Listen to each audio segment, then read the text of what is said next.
On today's special episode of Homeworthy, we're stepping inside 4 of New York City's most extraordinary townhouses. We begin in Brooklyn, where 2 artists have created their first home together, an eclectic safe haven filled with treasures from their travels, fabulous art, and a spectacular vinyl room. Next, we pass through an iconic blue door on the Upper East Side. We visit a world of early 1900s elegance infused with modern glamour, where layered interiors are alive with whimsical details and a dramatic red library that feels like a portal to another world. From there, we head to Gramercy Park, where we meet a creative director who has transformed his 1800s townhouse apartment into a personal museum. And finally, we step into the dazzling world of an artist whose Manhattan townhouse is an explosion of color, texture, and playfulness. Together, these remarkable spaces celebrate the boldness, beauty, and imagination that make New York City living truly unforgettable.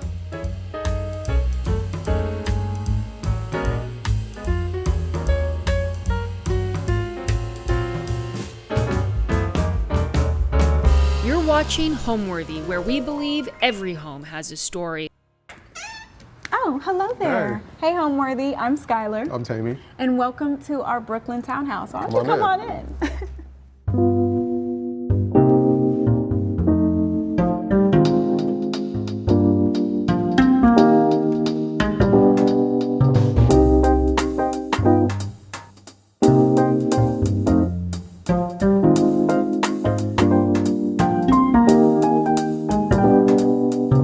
You're watching Homeworthy, where we believe every home has a story. I'm Temi. I'm Skylar. We're both multidisciplinary artists, so we do a wide variety of things. A lot. Yeah, a lot of luxury content marketing across lifestyle, home, fashion. Content. Yeah, and I feel like we've been, go ahead. Creative direction. Yep, creative direction, consultation work on the brand end. We're just both big lovers of art and poetry, and so we do everything we can to infuse that into our work. Yeah. We are currently in Brooklyn, New York. We're both born and raised in Georgia, actually. His family's from Nigeria. Yours is Barbados. Only, 30 minutes away from each other? Absolutely. We grew Georgia? up 30 minutes away from each other in Without Georgia. knowing. Had no idea until we met. And yeah, we've been together ever since. I've been here about maybe 7 years. I've been here about 6 years. Absolutely. Yeah. And then I've been in New York for 11 years, and Tami's been here for 6 years.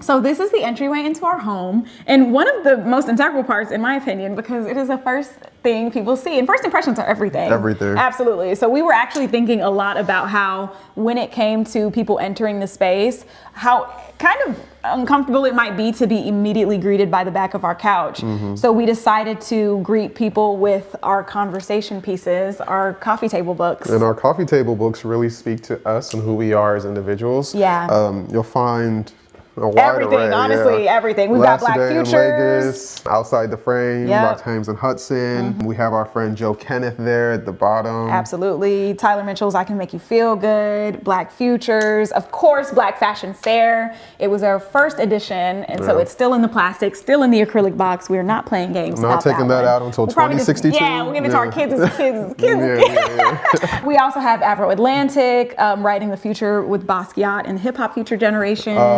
We have some Hayao Miyazaki over there. We are both big Studio Ghibli fans. Absolutely. Big Japanese, anime, storytelling, craft fan. So because of Studio Ghibli, Hayao Miyazaki was an easy choice to have. Too easy. Absolutely. Shout out to Totoro. Absolutely. And then so we also have a piece by Maya Beverly. She's my cousin and also a brilliant artist. We wanted sculpture and color to play into the space, just to, again, add texture in a really fun way. Yeah, I really wanted, your visual senses to be well fed when you walk through the door. And to give you something to talk about, we are yappers, but just in case we run out of things to say, we have books to talk about. Let the people know we're well read. We're well read. And then on this side of the entry, because we haven't painted all of our downstairs area. Well, this one is by my favorite artist.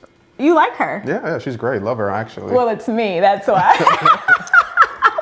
I actually love arts and crafts. Temi loves me, so he lets me to play around and put things up in our home. You'll see another piece that I've also done as we move through the space. But we wanted something that, again, was really big, larger than life, welcoming as people walked into the space. And so it's really just homey because we have this piece that I've created and then also a vintage bench that we sourced. And then just a lot of like organic pieces that play into the space to make it feel fun and at home. Yeah.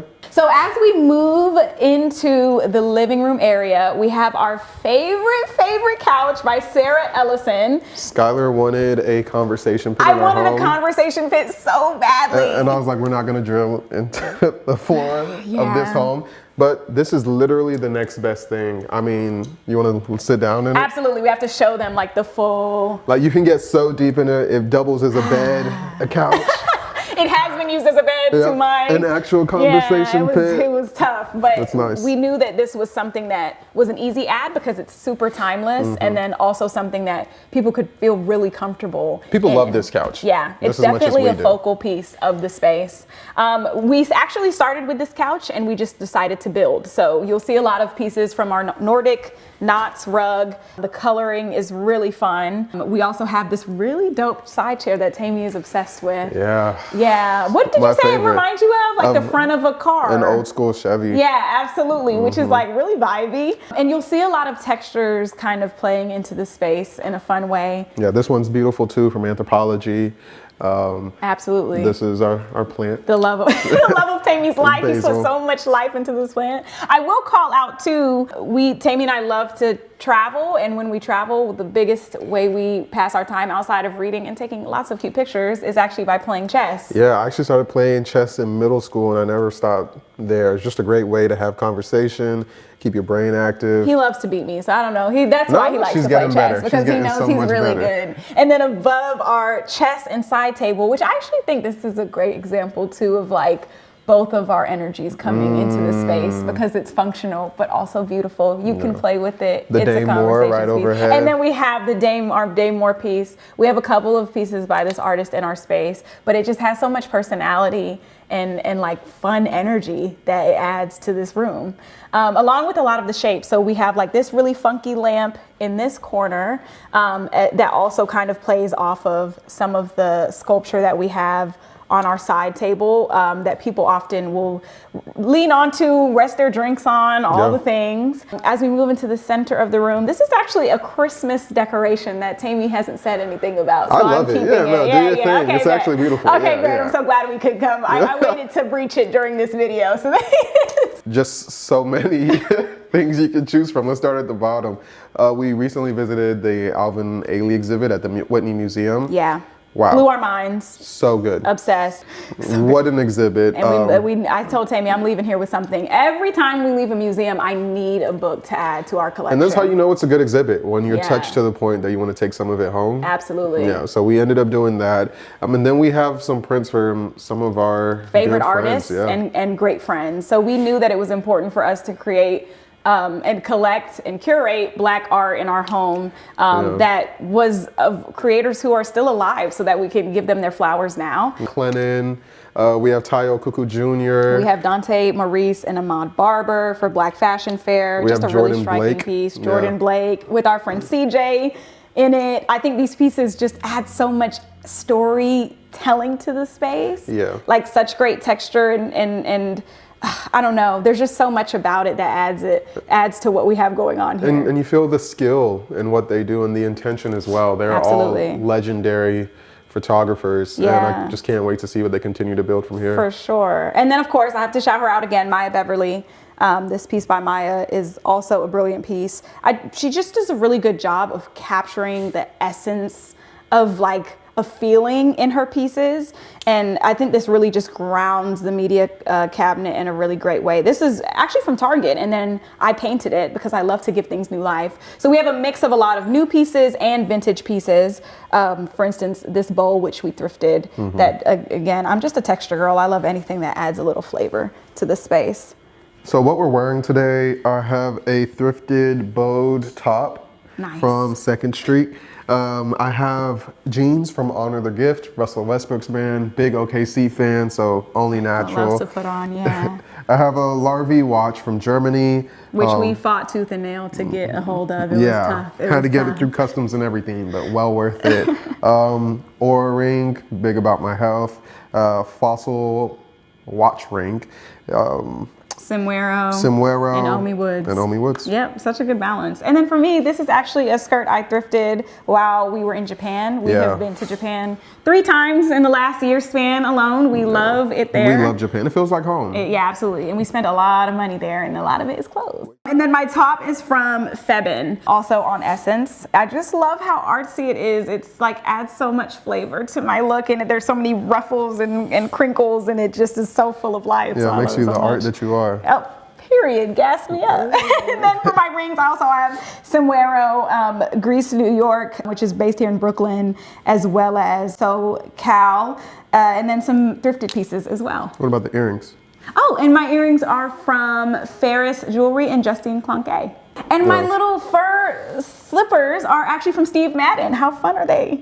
You know, she's comfortable, she's chic, but she's comfortable in her home. Yeah, absolutely. So we met on Instagram. It was nothing I could have ever imagined would ever happen. Yeah. It was a warm fall night. You know, I was scrolling. Not a warm fall night. I love that you have these adjectives ready to go. I was scrolling and I'm like, no, I'd seen a friend's reposted me on a trip. Yes. Yeah, and I was just like, who is this? Like, he was a ham. And he slid in my DMs and he called me Muse. Mm-hmm. And that's how you get my attention. I like being called, something beautiful. So when I saw him in my DMs, I was like, who's this handsome man? We went back and forth. We started to share our love for like music and food and, art and culture. Yeah, I think the reason he ended up really snagging me is because he made me a playlist. Within the first 5 minutes of us going back and forth, he was like, I'm going to make you a playlist. And it was curated and had my name at the top. And I was like, who do you do this for? Is this just me? Or am I special? I convinced him to move to New York. He thought I was going to move back to Atlanta with him. We were long distance for a year. Absolutely. And so then I moved from DC to Atlanta because I was like, I'm convinced her to come back to Atlanta with me. I don't know what he thought. New York is the city of dreams, baby. I wasn't going anywhere. I was in New York for a few months and then it was wraps. Yeah, it was wraps. I just think we found so many beautiful aspects of our relationship in this city together. So it's so easy for us to kind of fall into step. And we've been together for 6.5 years and we're locked in right now. Ready for 7. Absolutely.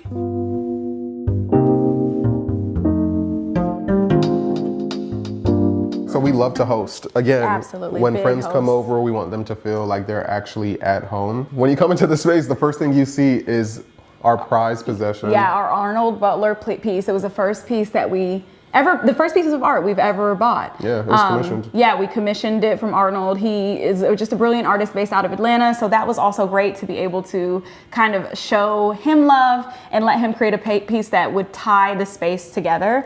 Before we got more moved into the space, we actually hadn't painted the walls. And so we decided to have a piece that could feel like it was filling up the space and adding color. We also have these beautiful chairs by Lulu in Georgia. Mm-hmm. We knew we wanted to mix and match because, again, balance. So there's chairs here that are more aesthetically pleasing and beautiful, and then the comfy ones. The nice so something for Temi, something for me. Yeah. These chairs feel like mini couches. Absolutely. They're absolutely amazing. Yeah.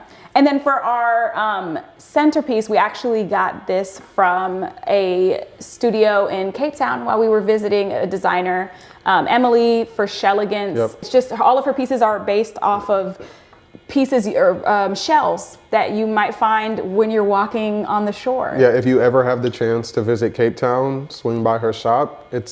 It's amazing, but also the property/farm that she lives on is just beautiful gorgeous as and well. Everything I would like to do with my life. But we literally walked in, saw it, and I told Temi, I need this. Yeah, we have to leave with this. So we actually paid for this centerpiece. She shipped it in a crate, and we hadn't even moved in yet. We kept it in the crate in our last apartment until we moved here, and it was the first thing that we put out. I mean, once our dining table finally arrived, which Temi picked this dining table out.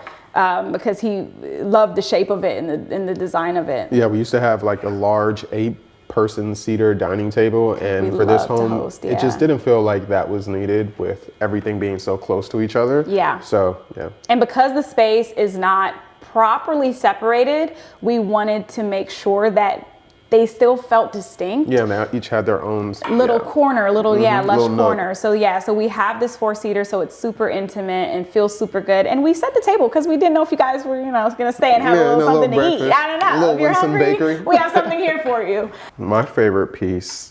The love of his life, outside of me, and yeah. So I definitely wanted to make sure that the bar kind of gave an upper echelon hotel kind of vibe to it. So I did a lot of research onto bar carts that kind of upgrade your home per se.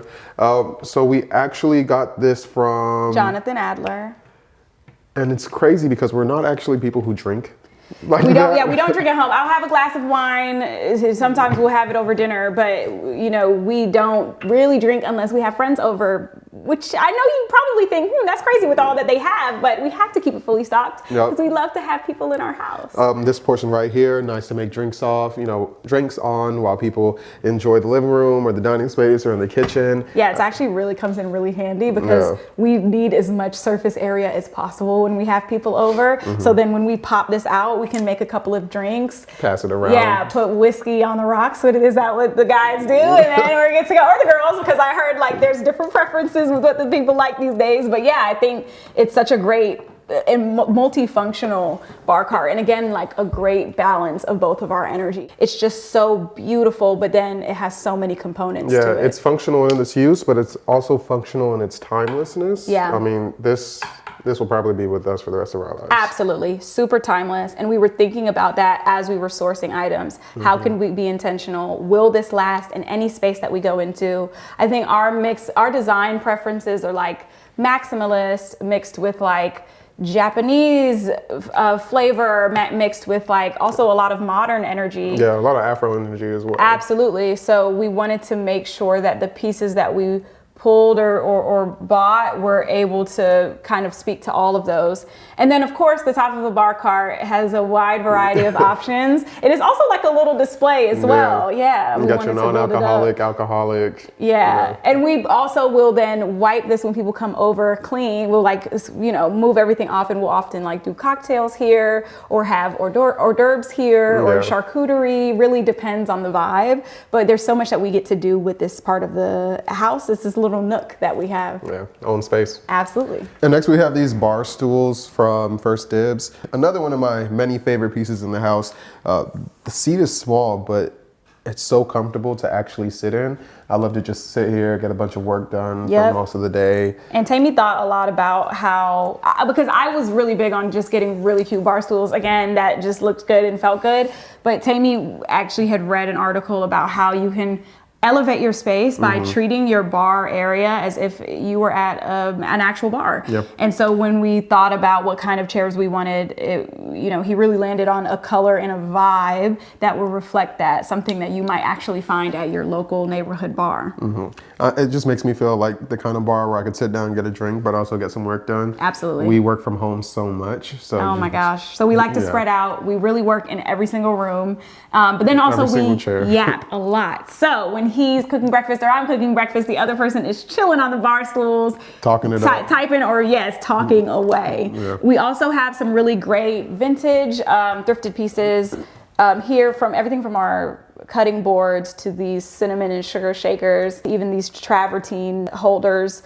We really love to play around with how we're mixing things into the space so that it feels like it's been lived in, and not everything is brand new. Also, Temi loves to save his money. I spend the money, but he likes to save it. So it's great to do that because I also love to thrift. Yes. Absolutely. So the way we found this townhouse was we were ready to move out of our last home, and Brooklyn is so competitive nowadays. To really dig in and find what you want, you have to be on Street Easy, Zillow.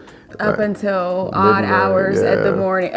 Yeah, it was aggressive for a minute because we knew in our last apartment it was just a 2-bedroom and it was not enough space. At a certain point, Temi was losing his mind because he could not find all his clothes because they were under boxes and bags, and it was just... I just started wearing the same thing. Yeah, like a rotation there's of no 3 fits, creative expression, and so that was our excuse to get a bigger house. We were We need to find our clothes. We need to see all our clothes laid out. So we wanted to find a spot that was big enough for the both of us to really feel like we could move around. And then also so that like a backyard, we love to host.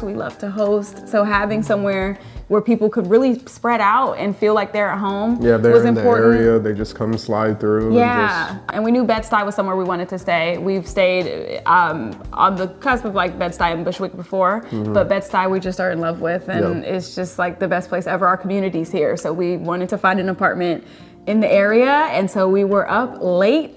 At 1 a.m. I had gone to bed. And I patted him away. I said, get up, it's time to activate. So we literally hit up the owner that night, and we were like, we'll come and see it in the morning. We had our paperwork ready to go. And we they came responded. and they immediately in the morning, they were like, come through, 8 a.m. So we found it at 1 a.m., went to see it at 8 a.m., put our paperwork in by 9 a.m., and we're locked by 10. We were not playing any games with this apartment. Like, just good to go. Yeah. It was really a blessing. Like, at that moment, when we were ready to re-sign at the place we already were, like, this gift of a home came to us.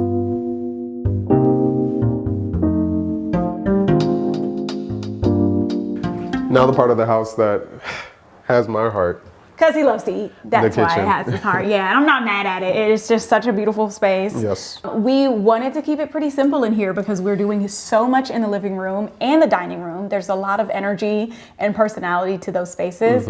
And because the kitchen can get very, I think, dirty pretty quickly or just messy really quickly, we didn't want to have too much on the counter space. I think also we were scarred from our last apartment. We had no counter space. None. Everything was on the counters. It was a mess. So we were like, no, we need to actually peel it back a bit and keep it really light. So we have a lot of really strong, I think, pieces in here, but that are really subtle. So we have our Christina Martinez piece, as well as another Daymore piece. Our good cacti that we've had for about 2 years now. Yes, and it's been through some things, but we put it in this really beautiful cobalt blue planter to bring some color to the space, along with the stool.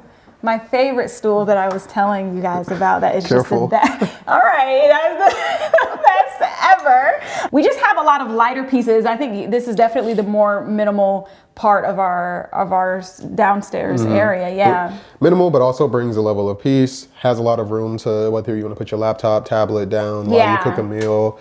Just because it's a little bit, it's a beautiful kitchen with space, but it can get tight pretty quickly. When you start to bring the pans out and the cutting boards out, you still want to be able to move around and host. We like for people to be able to come in here and lean around. So chill. Yeah, and we learned the hard way what it looks like when you're like stuffing things into the kitchen. But we've been thinking about actually maybe putting a wallpaper or of some sort on this wall to add a little bit of flavor. You will also see as you move through the kitchen, especially, a lot of pieces that we actually source when we're traveling, because we're not really big into like cheesy souvenirs and knickknacks when we travel. So we'll bring back bowls and cups, because I love cups. She loves cups so much. Temi's tired of the cups, but he actually got me cups for my birthday yesterday, so that really was nice so fun. And so this area, I'm going to give it to Temi because it's his pride and joy, but we have tea from Portugal and we have Japanese teacups. We really have it, or coffee cups that we have. There's so much, variety to our space over here. And then the star of this corner, which is Temi's espresso machine. My Breville espresso machine. So I started actually drinking coffee maybe about 5 years ago. One of our good friends, some of our good friends, Kasim and Chandler, they constantly drank Dunkin' Donuts coffee every morning. And so that was my nice little introduction to coffee. And then I started to dibble and dabble in it and found some that I really like. So I really love Blue Bottle Coffee espresso beans. I do the decaf for Skylar because she's not really a caffeine fiend like that. Yeah. But yeah, I just really have come to love the process. It's kind of part of my morning routine. Get up in the morning, stretch, come down, take my time making a nice cup of espresso, sometimes mixing in some milk. We love Chobani creamer right now. That's definitely our go-to. But yeah, this is just a nice way for me to de-stress or just kind of wake up my body and my mind before getting our day started. And we start our day outside of journaling in the dining room. We will often come straight to the kitchen. He gets his coffee, I get my tea, which we have a large array of, and we'll just like chill in here. I think that's also why we kept it really light in here, because there's so much light and we just wanted it to feel like beautiful and airy and calming in this space, as opposed to like an onslaught for your senses. It's a really beautiful way to wake up. Yeah, absolutely, absolutely. We also have just knickknacks throughout the space. These beautiful measuring cups. We get a lot of pieces from Etsy. So you'll see, I'll try to call them out, but these we got from Etsy, and I'm such a fan because they're just so beautiful. And we have serving spoons that are also in this same design. Again, different thrifted cutting boards and bowls, just things that like I'll see and make me feel good. So I'm like, we need it in the kitchen. Yeah, we keep this Japanese hand fan in the kitchen. In the kitchen. It's nice to just see. And I remember the exact moment we got it. It's just nice to see like small reminders of where we've traveled to and where we've been and the memories associated with it. Absolutely. And I think that it's so cool because then immediately you're taken back to that space and kind of transported in a really cool way. Yeah. When it comes to our home, we make sure to sprinkle plants and living things throughout it. Outside of Momo, it just kind of adds to the life of the building. Yeah, so, absolutely. It helps it breathe a little easier. It doesn't feel like we're living in a museum. Right, exactly. And it just adds so much, I think like, it adds so much ambiance to a room. And I feel like especially with the florals that we choose, we work with a florist, especially for these florals, Olive florals, and she chooses artsy florals that are reflective of the decor that we have in our home. And then the plants that we have, which are, we've really tried to keep alive and keep going. Snake plants, money plants. Cacti, it's all just really, it just adds, again, another layer to the space that's been really fun to play with. And if you have a plant, there's no better feeling than keeping it alive. And seeing it flourish, seeing it flourish and seeing it grow over time. And I will say, in this home, our plants have flourished the most. We've seen them grow in ways unimaginable, especially with our banana tree plant in the. Is it a banana tree plant? The Birds of Paradise. Goodness gracious.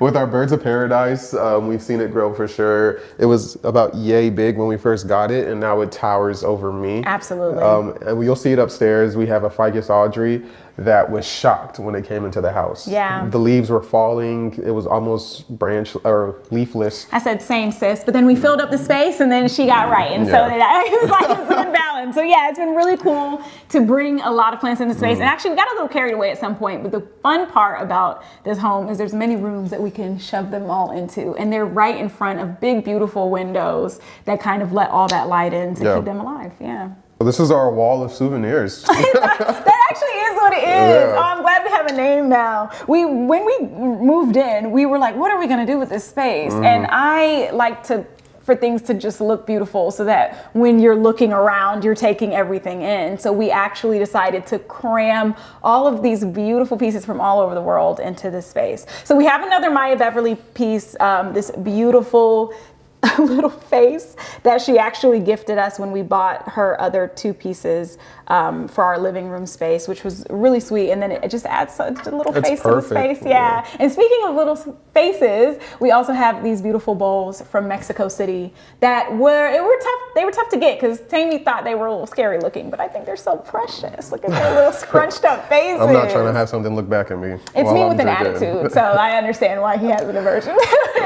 We have these bottles of wine from Portugal, our second home. We love Portugal so much. I don't remember the exact name of the cafe we were at, but we had these glasses and we were like, please, can we go home with 2 bottles? Absolutely. Here at the bottom, some of my favorite cups from Japan. We got these while they're vintage pieces that we got from a store called Vase along the Maguri River. Yep. And in Tokyo. And they just had a wide selection of glasses that were all handmade by the shop.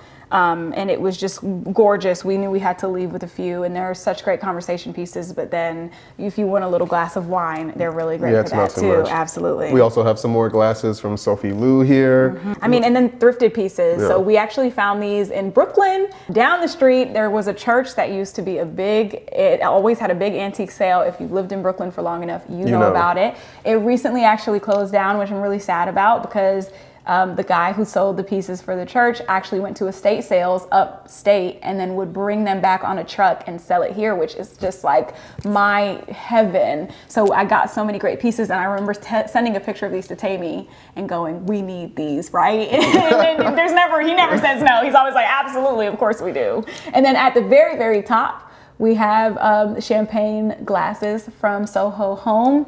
We love Soho Home's overall aesthetic, and how they use texture and color and all the things to layer a space. So we figured, why not get some beautiful glasses from them as well? And we've actually only broken these out maybe once or twice, so we need to use these more, actually. This is a great excuse. We'll probably pop a bottle after this. What are you thinking? I'm liking that. Okay, yeah, let's do it. When it comes to the design layout of our home, we have a total of 4 levels. We have our living room, kitchen, bathrooms, of course. We have our vinyl room, bedroom. We have a content room, a guest bedroom. We have a basement, which was just a heaven send because it has storage, and we had no storage in our last apartment. Oh my gosh, no one talks about how in New York City you will find a beautiful apartment, but there will be no closets, or there will be no space. Or you'll have to bring your own, you bring your own dresser. Oh my gosh, we can't go back now. And then we also have a backyard, a beautiful backyard with a patio that goes down to a lower level where we have grass for Momo to run around in. When it came to filling up the space, we knew we wanted people to be able to flow room to room. I'm really big into feng shui, into how energy moves through a space, and how a room makes you feel. And how it makes you feel. And we wanted people to feel like our home was an extension of us, of our energy. And we like to think we're warm and welcoming. How are y'all feeling right now? I don't know. Let us know.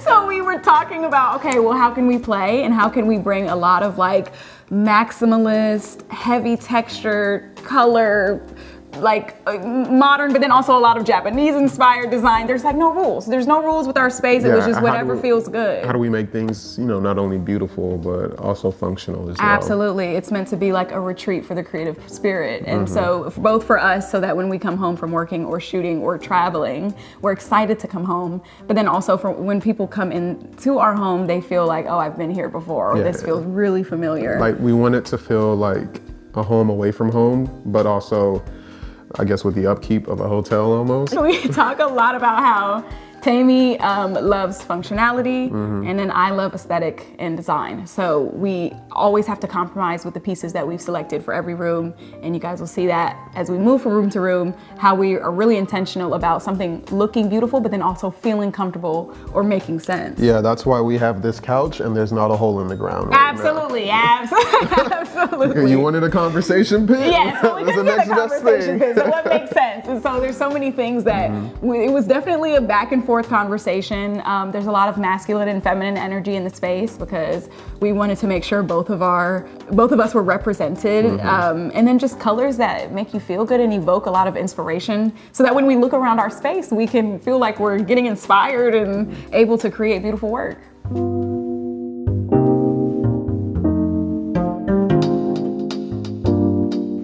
Okay, so then tucked off into this nook. Imagine it's a party, nice little barbecue. Yeah, you're having a good time. You need to dip off to go to the bathroom, and then you ask us, oh, where's the bathroom? Well, come follow me, it's over here. And so we decided to actually create a really cozy bathroom because it's so small. We wanted to bring in really warm, welcoming walls. So we got this paint from Backdrop to match our Uzo art piece. Uzo Njoku is a brilliant artist. Temi loved this piece because it feels like how our space feels when we host people.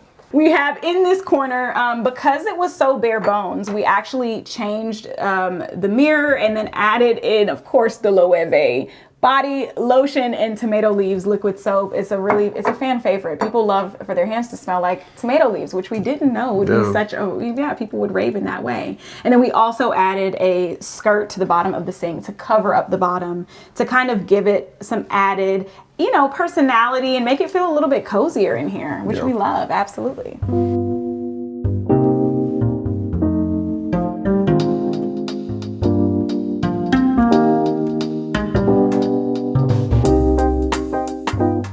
We have our bedroom, which is where we start our day and end our days. Oh my gosh, and it's my favorite place ever. I told Temi, this is the best bedroom I've ever had in my life. Yeah, I mean, starting off with the CB2 bed frame. Absolutely. It's our first king bed. We had a queen in our last apartment. Yeah. Again, a very small apartment. Yeah. Once you have a king size bed. Yeah, you don't ever want to go back. You never want to go back. So we wanted to keep it really minimal in here. There's a lot of Japanese influence in this space as well, with how light we kept it. The biggest actually focal point of this room outside of the bed, I'd say, is the walls. Yeah, the lime wash on the walls. Yeah.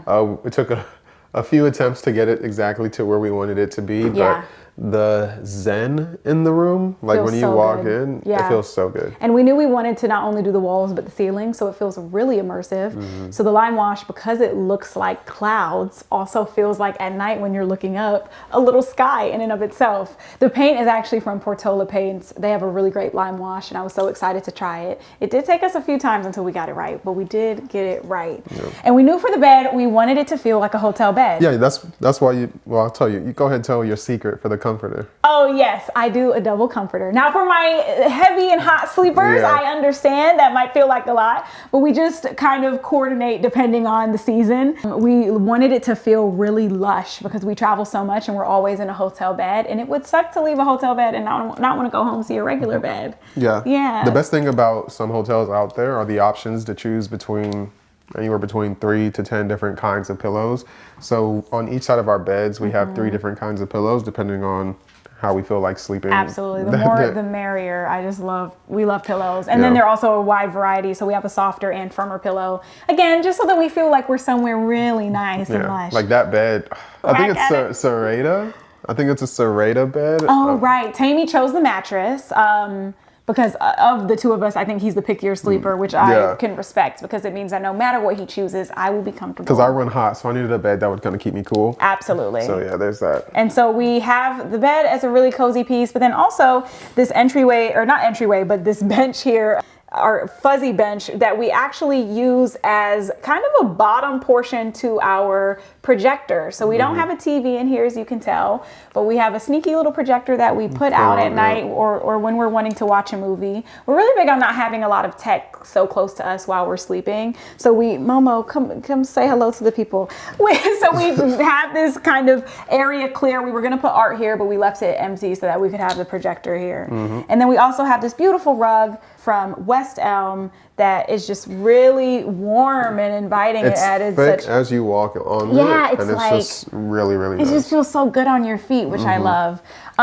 This area is great because it acts as storage. We do have a closet, but we knew we needed more space. We have a lot of clothes, y'all, tons of clothes. This dresser is actually from Urban Outfitters.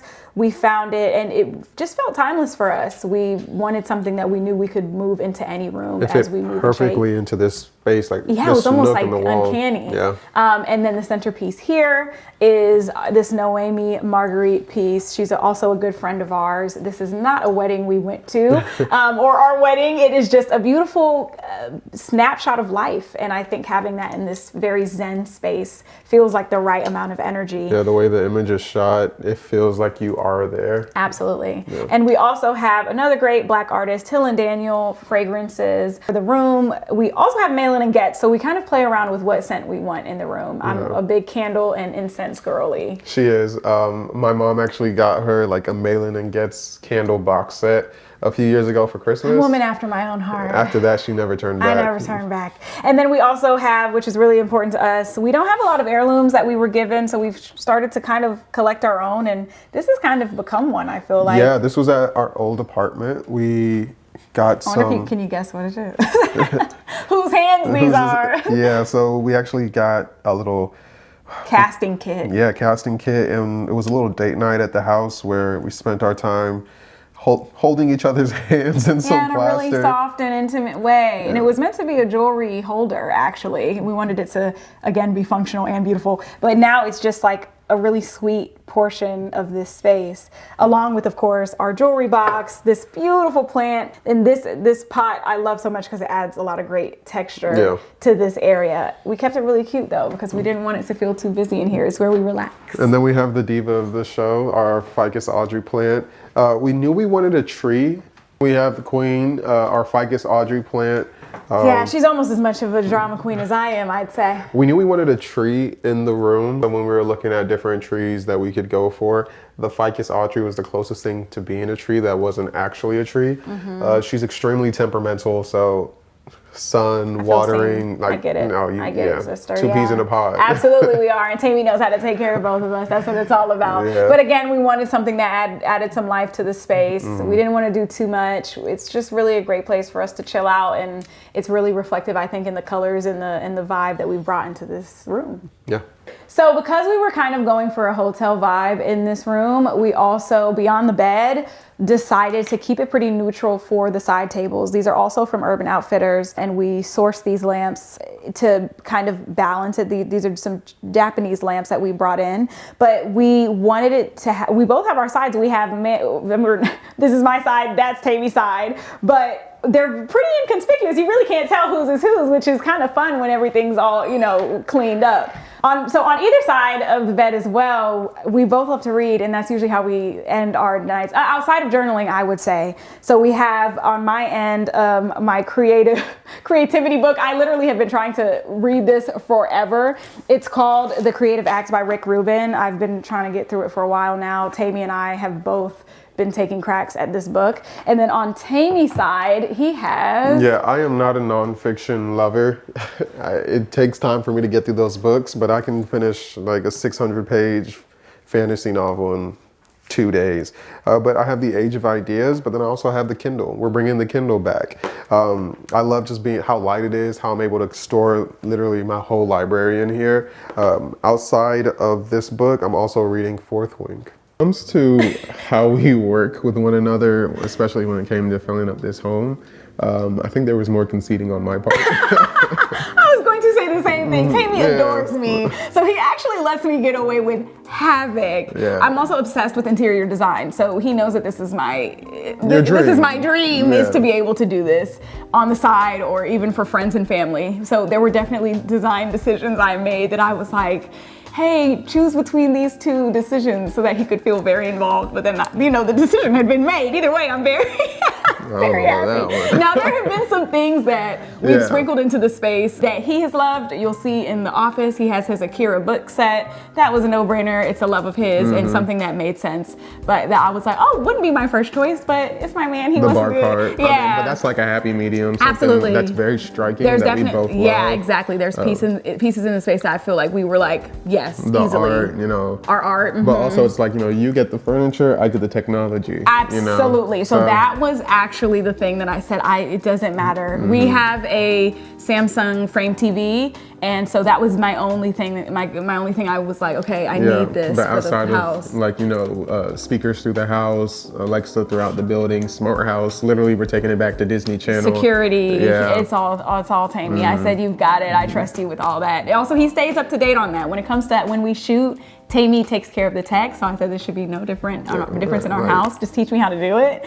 And then when it comes to me, I'm really big on buying tons of books, tons of just like beautiful, striking pieces that when Temi sees them, he's like, what is that? And like, what does it do? And I'm like, that's the point. It doesn't really do anything. It's just like vibes. There are pieces that I think you can tell are a beautiful marriage between what we love, and then pieces that are definitely more reflective of myself versus him. Yeah. But it's really cool to have both because then it balances the space really well. I think that every piece that has ended up in the space has been super intentional.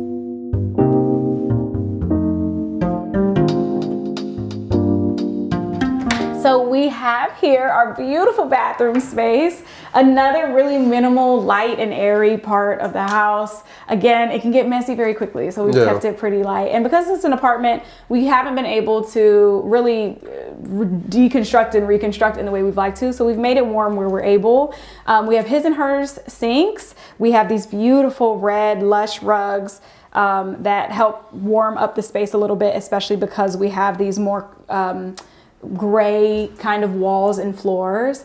On Temi's side, he has, well, actually we both have it. It's pretty similar, but we have the Tekla towels and the Aesop hand balm and hand wash, which we swear by. And then my favorite portion, and Temi's too, I feel like you love the bathtub. Yeah. Well, actually, I would say my favorite portion would be the walk-in shower, because it doubles as a steam room.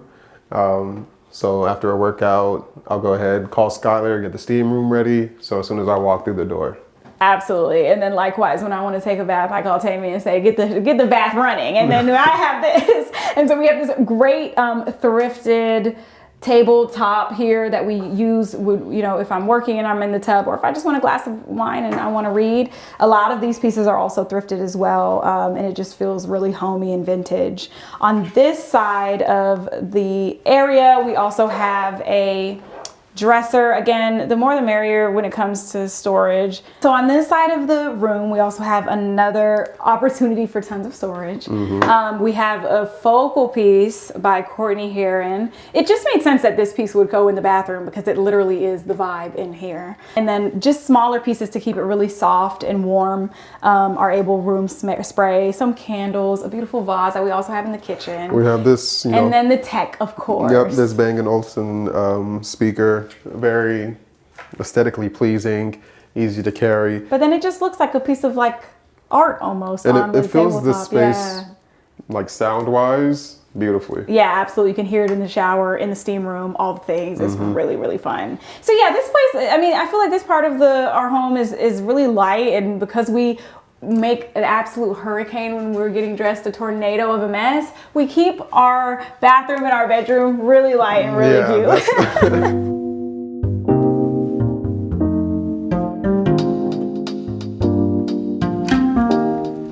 Doing out there? Come on. We got some more house to see. So this is the vinyl room. Yes.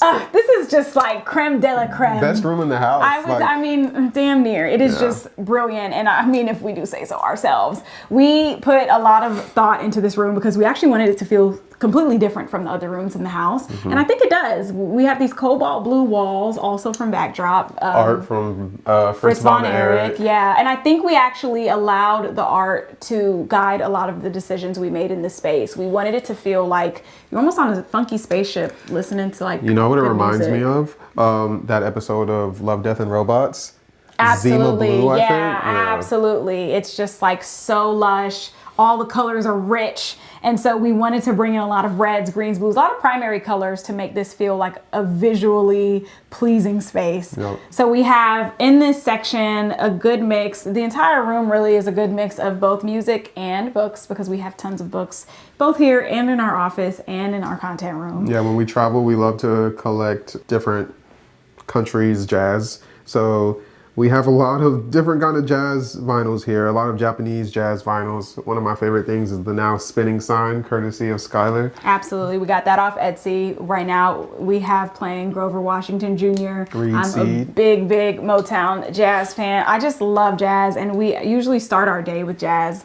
Beyond Robert Glasper playing downstairs, we'll often have something playing up here for a vibe. And also during parties, if people want to deck away, this is a really fun room to come to. We have our Crossley player. It does the job. We do want to upgrade at a certain point, but we've had this for a while now, and it's just so beautiful that we've not wanted to get rid of it.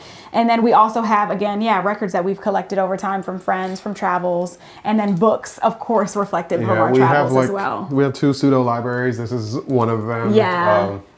A lot of people ask, why do we put the backs of the book facing the wall?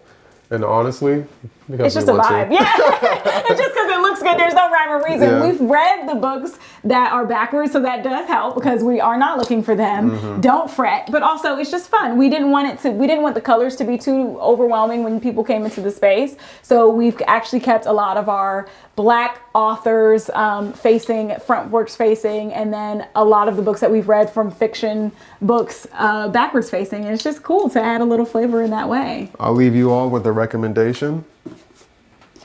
If you haven't read this as a youth, one of Temi's favorite books. go ahead and lock in. The Kite Runner is one of the ones. Well, when we moved in, I feel like we saw this room and we knew that it was likely going to be, it was being posed as an office. It was also mentioned to us, oh, it could be a great place for a child. Yeah. And we were like, not yet. So we wanted somewhere that had a piece of our personality. And the two things that we love the most is reading and listening to music. Yeah. And often when we read, we listen to music. So we wanted a place that felt like a vibe, almost like a little, almost like an event space in a way. We had so many vinyls and it was constantly growing, but we had nowhere really to put them outside of underneath the media cabinet you saw downstairs, and it just didn't feel right. No, yeah, it was almost limiting them. So we were like, let's give the vinyls a place to play and to kind of spread out. This is also somewhere that we come to just like ideate, to get a lot of creative inspiration. We get so much inspiration from the books we read and from the music we listen to, and also from the magazines we read. We were able to add these gorgeous acrylic orange magazine racks with just beautiful pieces. I mean, we have a Japanese magazine that we got while we were there in Tokyo. We got this one from Japan too. Absolutely, for Jean-Michel Basquiat, made in Japan. Focus magazine, which is a Black-owned magazine, as well as Curves. And I mean, speaking of Curves, this gorgeous Sean Brown, Curves by Sean Brown rug that literally reflects the space and also tied into Fritz von Erich pieces. So much of the pieces in this space are also having in conversation. Ooh, With each other. Yeah, we're locked in. We know the things. And then of course a display had to happen with our vinyls. We wanted people to be able to come in and see some of our favorites. And so we've got The Roots, no brainer. Nas, like Jungle. There's just like, we want to also show off our taste in music in a fun way. We need to add some more so people can really see. Well, we often swap them out, so that helps like keep it fresh, and it's really depending on how we feel that month, and we'll switch up the wall. Yeah. And it also is like art in and of itself on the wall, because I feel like artists put so much love into the vinyl covers that they create that we wanted them to be out as well. So creation looks very different for both of us in our journey to get there. We've both been creating in different ways. I used to DJ, Sky used to own a clothing company. Yes, wow, we've come so far. So far. Blast from the past. After school, I started working at Microsoft. Yep, I started working at BuzzFeed. Yeah, the 9 to 5 really put my creative blinders on, to where I wasn't seeing creativity as much. Whereas I would say, because I was at Parsons for school, I was always kind of had a foot in the creative world. So when we met, I remember going, I remember he told me he was really big into photography, or you just picked up a camera. Literally had just picked up a camera. He just picked up a camera, and I remember just wanting to bring that energy out of him, because I think it's such a great balance to have both a corporate and creative side, because you get a little bit of a mix of both. Best of both worlds. Absolutely. And it was crazy because when we started content creation together, we didn't even mean to do that. I booked a trip for Puerto Rico for her birthday. And I told him, hey, I know I'm a part of this world of social media and content creation, and you signed up for me, not this, so you don't have to be a part of this. Yeah, and I was cool, I'm cool to just take some pics right now. Yeah, and I said, but if you want to take some pictures of me, that's cute. I love that. It was heaven sent. Because photography started off as a hobby. Absolutely. And I mean, same for content creation. I started it so that, it was really to push into my clothing brand at the time. Not because I really wanted to build a platform for myself, but I think it started to resonate so much with people. You have to kind of listen to your audience and give them what they want. So I leaned into it more. And the organic growth was the most fun. We were just taking pictures of any and everything. We would go on vacation and share our experience. Pictures we would do anyways to send to our parents. We just posted it online, and it just continued to grow and go from there. And we thought about how can we make our experience accessible to other people who look like us, and that's really what made our content and our platform kind of skyrocket, and it enabled, empowered us really to create an entire platform off of sharing how we see the world with people. And I think that's now evolved into what we do now. Yeah, because I think we both we both love the world outside of the world we live in. Yeah, wow, nice. Yeah, like I've loved TV since I was a kid. I've loved anime. I've loved we're fantasy nerds. fiction. We're We are nerds, nerds. Like yeah. when it comes to reading, did you have accelerated reader? Absolutely, in school? I was locked Yeah, in. man. Yeah. Accelerated reader, Six Flags, Pizza Hut. I was getting little all combo. the So, signatures for yeah. everything. Yeah. We love to read, like get lost in like In different 600, worlds, 800 yeah. page books. Because we love stories so much, Yeah. integrating that into our process was the most important thing. And we also found it differentiated us from other creators and then allowed us a seat at the table with a lot of brands because they were wanting us to come in on the conversation, like get in on the conversation and Yeah. share our 2 cents as like consultants or creative directors.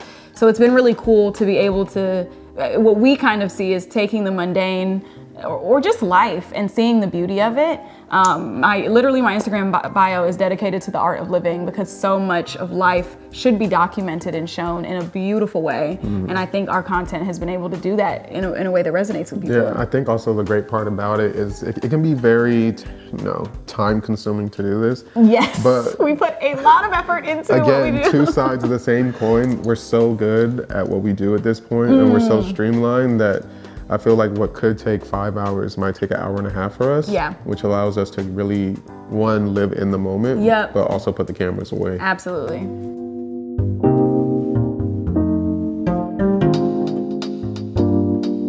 So under this beautiful skylight that we have coming onto the 4th floor, we have this gorgeous piece by Phoenix Palms.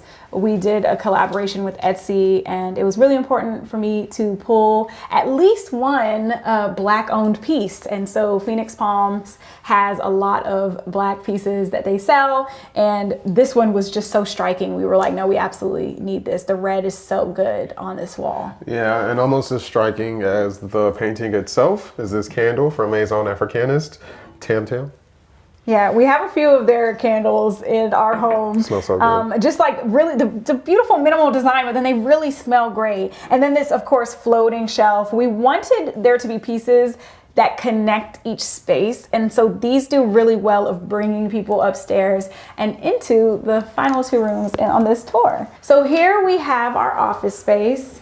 She's cute. She's nice. She's minimal. We knew we wanted it to keep it cute because we just come in here to get stuff done, and we've not actually built it out very much. We have some work to do. Yeah, we definitely have work to do in here. Yeah, but we still wanted to show y'all because that's like the real stuff, isn't it? When Yeah, you're not it finished is. moving in. Yeah, this whole area itself is stunning. Yeah. I know that when you sit down, one of the first things you see is this 6-piece Akira set. We got it out in Japan. It's all actually in Japanese. Yeah, which is really, really dope. Spoiler alert, if you plan to watch the movie. But yeah, it's all in Japanese. But if you've seen the movie enough times as I have, you already kind of know and have an idea of what you're reading as you go. And it was more so about like having almost like a collector's item of like the 6 set series was so cool. I don't even think the owner of the bookshop wanted to let it go, or it was almost like a concept space. And he saw how much Temi loved Akira, and he was like, absolutely, take it. So we were able to leave with it. And then we also have just like little pieces that make us happy. This analog clock that Temi got to that is just so beautiful and adds so much cool energy to this little desk space. And then of course our Instax Mini 40, because we're always capturing all the moments. We're always getting the film moments. Absolutely. Yep. We have our brain bank by Danye Taylor, a good friend of ours. Also, we have our Cape Town book and Lagos Daniel Obasi book from our friend Carl Shakur. It was a actual gift for our housewarming. So beautiful. I'm sorry, you all need to see my homeland. And then we lost the frame for it, but that's life. We're gonna get a new one, but we had to keep it up. This piece by Jeremy Mitchell, another friend of ours, who knows how much we love Japan and gifted us this print of his for our housewarming. So shout out to you, Jeremy. We appreciate you so much. We thrifted this little desk cabinet area from Bedford Galleries, which is right here in Brooklyn, and it's just a great space to get some really great antique pieces. And again, we kept it simple in here because there's so much going on downstairs. We were like, the more you move up, we wanted to keep it light.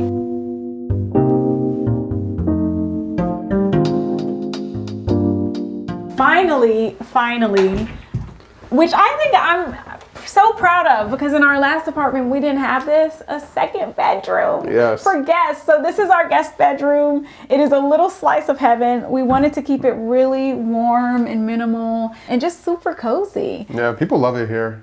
People Absolutely. really love it here. We'll have friends come over And they do not want to leave It'll this be bed. like 3 p.m. and we're like, hey, where's such and such at? Absolutely, in yeah. that bed. So we tend to change the color of the setup based on the season so that people really, really feel at home. We have in this corner another thrifted vintage side table that just adds a lot of warmth to the space. And on top is Black is Beautiful by Kwame Braithwaite. Such a great book. And we wanted to bring up some of our coffee table books from downstairs so they have something to read while they're up here as well. And usually before someone comes up, we make sure the bed is done, the lights are on, we'll light a candle, and then everything in the bathroom is fully stocked.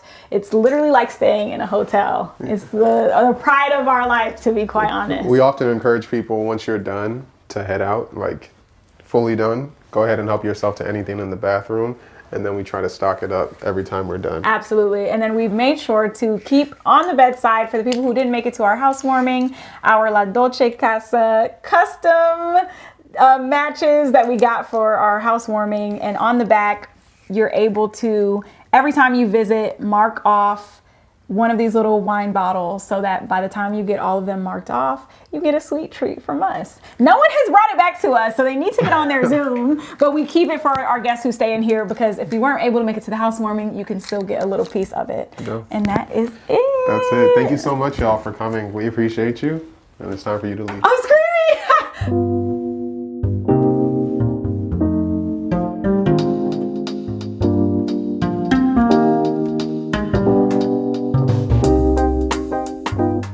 For me, home is about somewhere that is just safe and a constant. Growing up, I dealt with a lot of anxiety, and I was surprised when my mom was so eager about me coming up to New York for school, because I was full of anxiety and I figured she'd want me to be up under her. And she was saying, no, we've created a home for you to always come back to, somewhere that is going to be consistent, that you can find solace in, and that will always be there. And I think as we've built our home, that's what I've wanted to create for us, is somewhere that we can return to and feel immediately safe in, where we can kind of like strip back the layers and get really comfortable and feel so deeply at home within ourselves in this space. So I feel like that is what home is to me. Yeah, for me, home is really a refuge. Yeah, right. It's a place where I can continue to grow. I can truly be my 100% authentic self. And then the people that I bring into my home are the people that I can be 100% my authentic self with. Mm-hmm. It's just really my safe space. It's my, space for me to experiment, whether it's with foods, styles, literature. It's a place where, I can really lay myself bare and evolve into the person that I want to be. Yeah, and I think that we've kind of taken those two definitions of home and brought them together in a way that makes all the sense, so that anyone who steps in here is like, wow, this feels like really, really good. This feels like my home. Mm-hmm. Our Homeworthy, it's been fun, but we got to get going. Absolutely. See ya. Stay safe.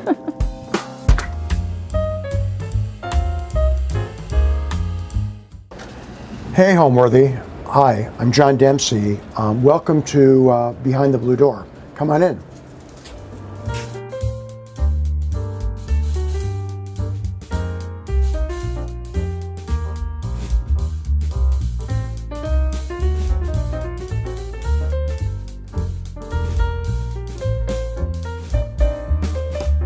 You're watching Homeworthy, where we believe every home has a story. Hi, I'm John Demsey. I am a cosmetic industry advisor and executive. We are here in New York City in my townhouse in Treadwell Farms.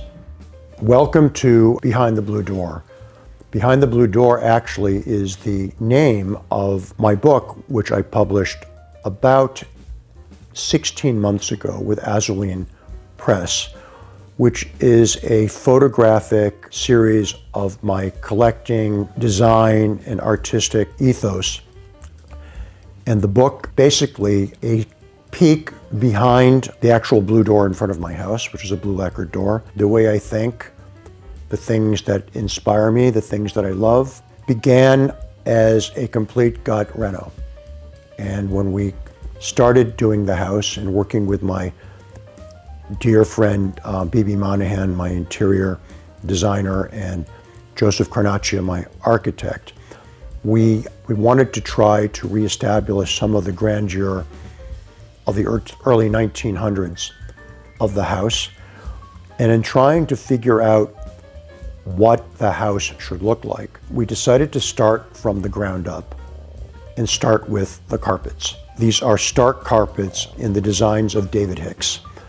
And my friend, the muse of John Galliano at Dior, Suzanne von Aschinger, who was a model, was wearing these kick-ass Christian Louboutin boots, which were in electric cobalt blue, gold, red, mustard yellow, and navy. And I thought, give me your shoes. I took the boots, took them to the carpet maker, and we began the color palette of the house off of the Louboutin boots.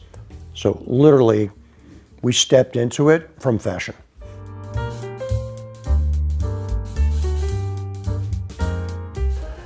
So here we are, we're on the second floor behind the blue door, and let me show you around, actually. So you'll see the room is centered on this carpet, which is a David Hicks carpet inspired by those Christian Louboutin boots of my friend Suzanne, of all the color palettes of the house. And it's anchored with this sweeping Willie Rizzo couch that was in my parents' apartment back in the 70s, used to be brown pig suede, in crushed blue velvet. And so this sort of sweeping blue room, which is basically set up as where I generally have events or parties or things, or after dinner parties and such. And there are so many things. You'll see on this wall, a wall of black and white photography with, paparazzi, fashion, glam shots. So there's Cher by wearing Bob Mackie. That's Bette Midler and Mick Jagger.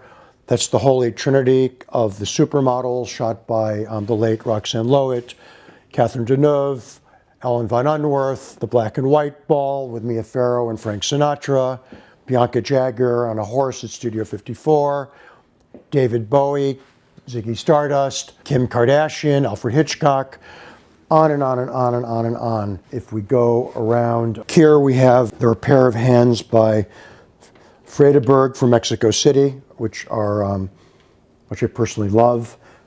This is a Willie Rizzo bureau. On top of it, you see this is Marcel Wander's Baccarat, Vanini, Antiquities, Murano glass, Dome, and Hervé van der Straten lamp. This wall is all color photography as opposed to the other wall. This is all black and white. Once again, with lots of celebrities. There's Pam Anderson, and there's Gloria Vanderbilt, and there's Lizzo, along with photographs by Miles Aldridge and Horst. And this chair I found at the curated shop in Los Angeles called Just One Eye. And it's an artistic piece. I don't know actually who the artist is who did it. I think it was a series of like 4 or 5. But I think it's pretty cool, actually.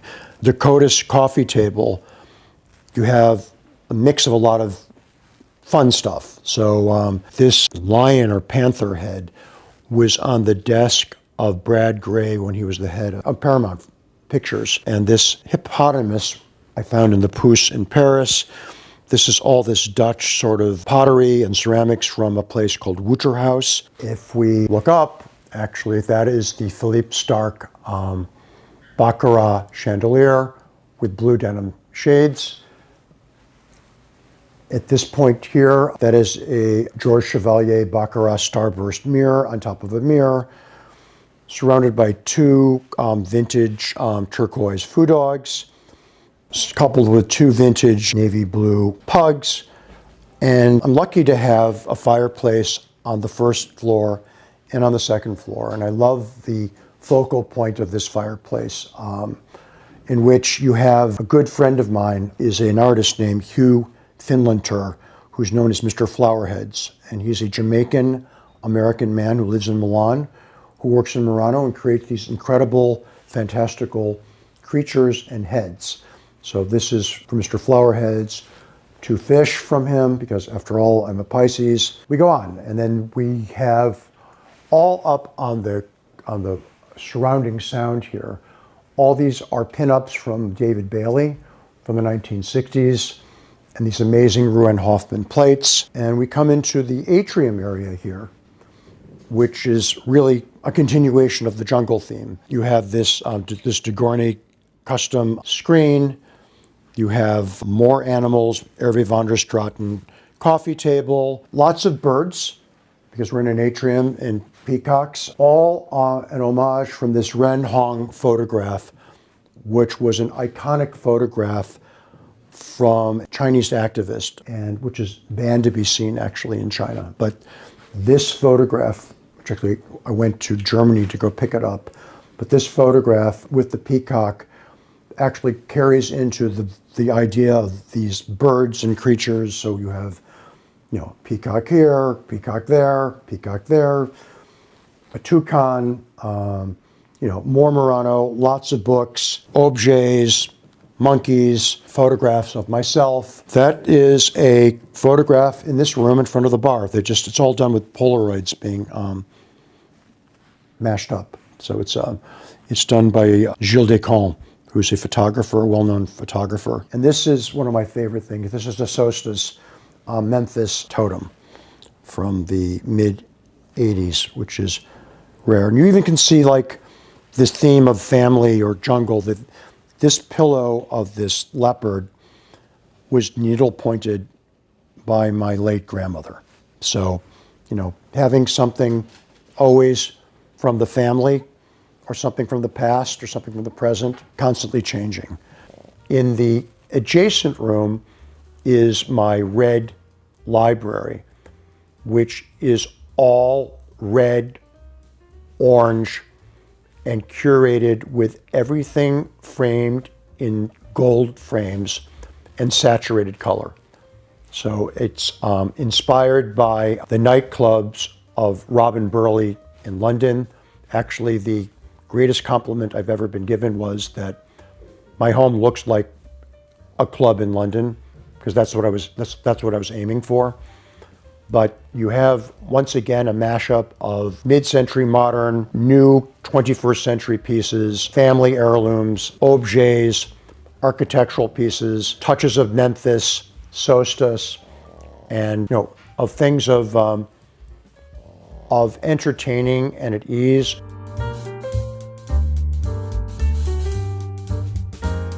So this is my red room library, and it's set up like a cabinet de curiosité. So we actually curated and arranged all these objects like an old cabinet of curiosities. And it's grounded once again in this David Hicks amazing rug with these shades of red and this Hermes covered Christian Liègre orange couch. And here you have Guy de Rougemont cloud tables, Eric Schmidt custom chairs, and photographs that are a little bit more surrealist, a little more pop. You have a couple black and whites here. This is a photograph of Andy Warhol by my friend Jonathan Becker. That's Cyndi Lauper. That's Elsa Martinelli by Willie Rizzo with the Italian flag on her lids. This monkey here actually was in my mother's living room growing up. So this monkey's actually gone everywhere with me. We have here more Memphis, more Vanini, more sculpture. That's the original artwork of Diana Ross on the cover of Interview magazine, Salvador Dali, animals, objects everywhere. And these photographs here are done by an artist named Breakawaith, who is an artist who created the movement of Black is Beautiful. You'll see his images as well. Books, and more books. We have another fireplace, actually. I have 3 fireplaces. And the peacock from the atrium shows up in the hearth of the room. There's a surrealist photograph that looks of Marilyn Monroe. You have another hue, owl, stallions, robots, Fornasetti, LV collaborations. My mother's Minaudier from Judith Lieber. Red is good luck. So I believe, and you'll see around the house, that every room has a piece of red in it, or a touch of red. So it's good luck. And it's dramatic, and things look great with it. Not, actually on this chair, this is a needlepoint of one of my mother's paintings. So that's, and this as well. So, family inspiration is everywhere.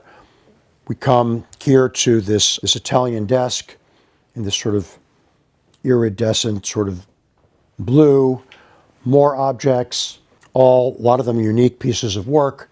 This here is a Gioponte painting, actually an original work, which I think great. This lucite chair that was done by Jeffrey Bradfield. This is a Jouet owl. This is just a fabulous chair, and you'll see that these drapes and everything, all the wall coverings go together. Or on this wall, this is a photo painting by a woman I know named Laurence in Paris of Diana Vreeland. This is done by Stephen Klein. This is Nicki Minaj as a blue Marilyn Monroe. And over the door into the powder room, that is a shot of a Chinese model for the cover of China Vogue, shot by Stephen Klein as the Chinese Marilyn, and which I think is super fun. And you've got Liz Taylor, Bert Stern, Donatella Versace, done by Miles Aldridge. That's Mario Testino. And then this is fun.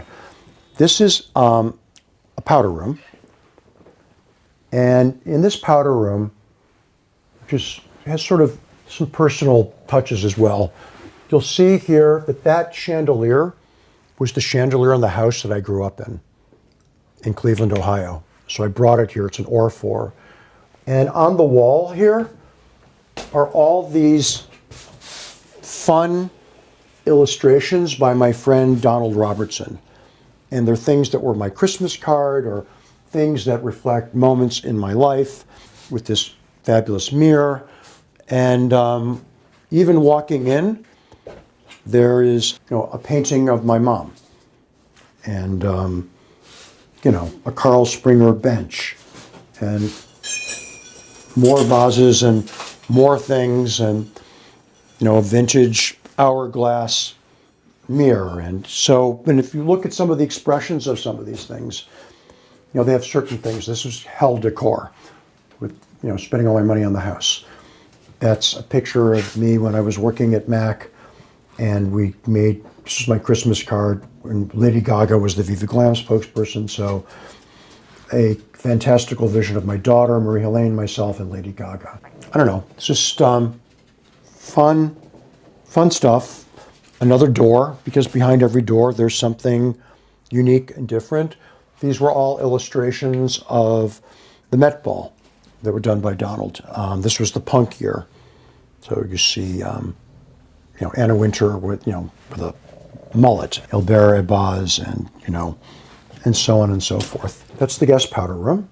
I have an extensive collection of many, many, many different things, but the one thing that I have been most passionate about since honestly my early 20s is style, fashion, and beauty photography. It sort of sits within the world of my chosen profession.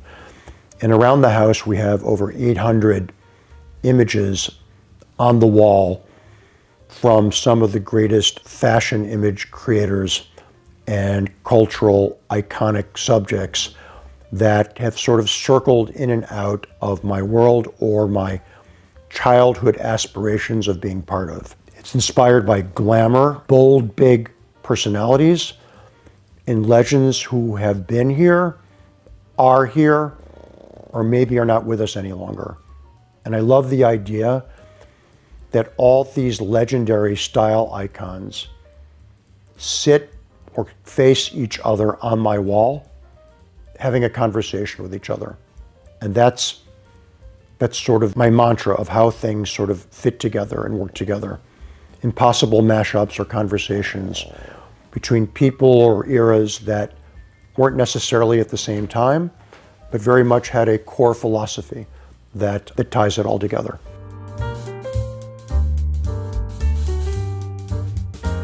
So now we're heading up to the third floor, which is my floor, where I live and work. You'll see more gallery-style artwork, Guy Bourdin, Lindsay Lohan, and one of my favorite little nooks and crooks in the house is another guest bathroom. This is the Dita Von Teese bathroom. So if you come in here, this is a wallpaper designed by my friend Donald Robertson of Dita Von Teese, and sexy sort of Greta Garbo legs and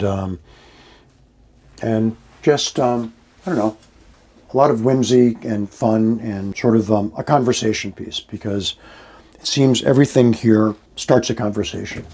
And if we go up the stairs here, there's some things here that are important that I point out. This is the photograph of Suzanne von Echinger, the person whose Christian Louboutin boots inspired the color theme of the house. My bedroom, all glam. The Isabelle Giroust eye mirror, which is over the bed. The cabinetry are all red lacquer. You have a portrait of me as a monkey in a Tom Brown suit, done by an artist named Marc Gagnon.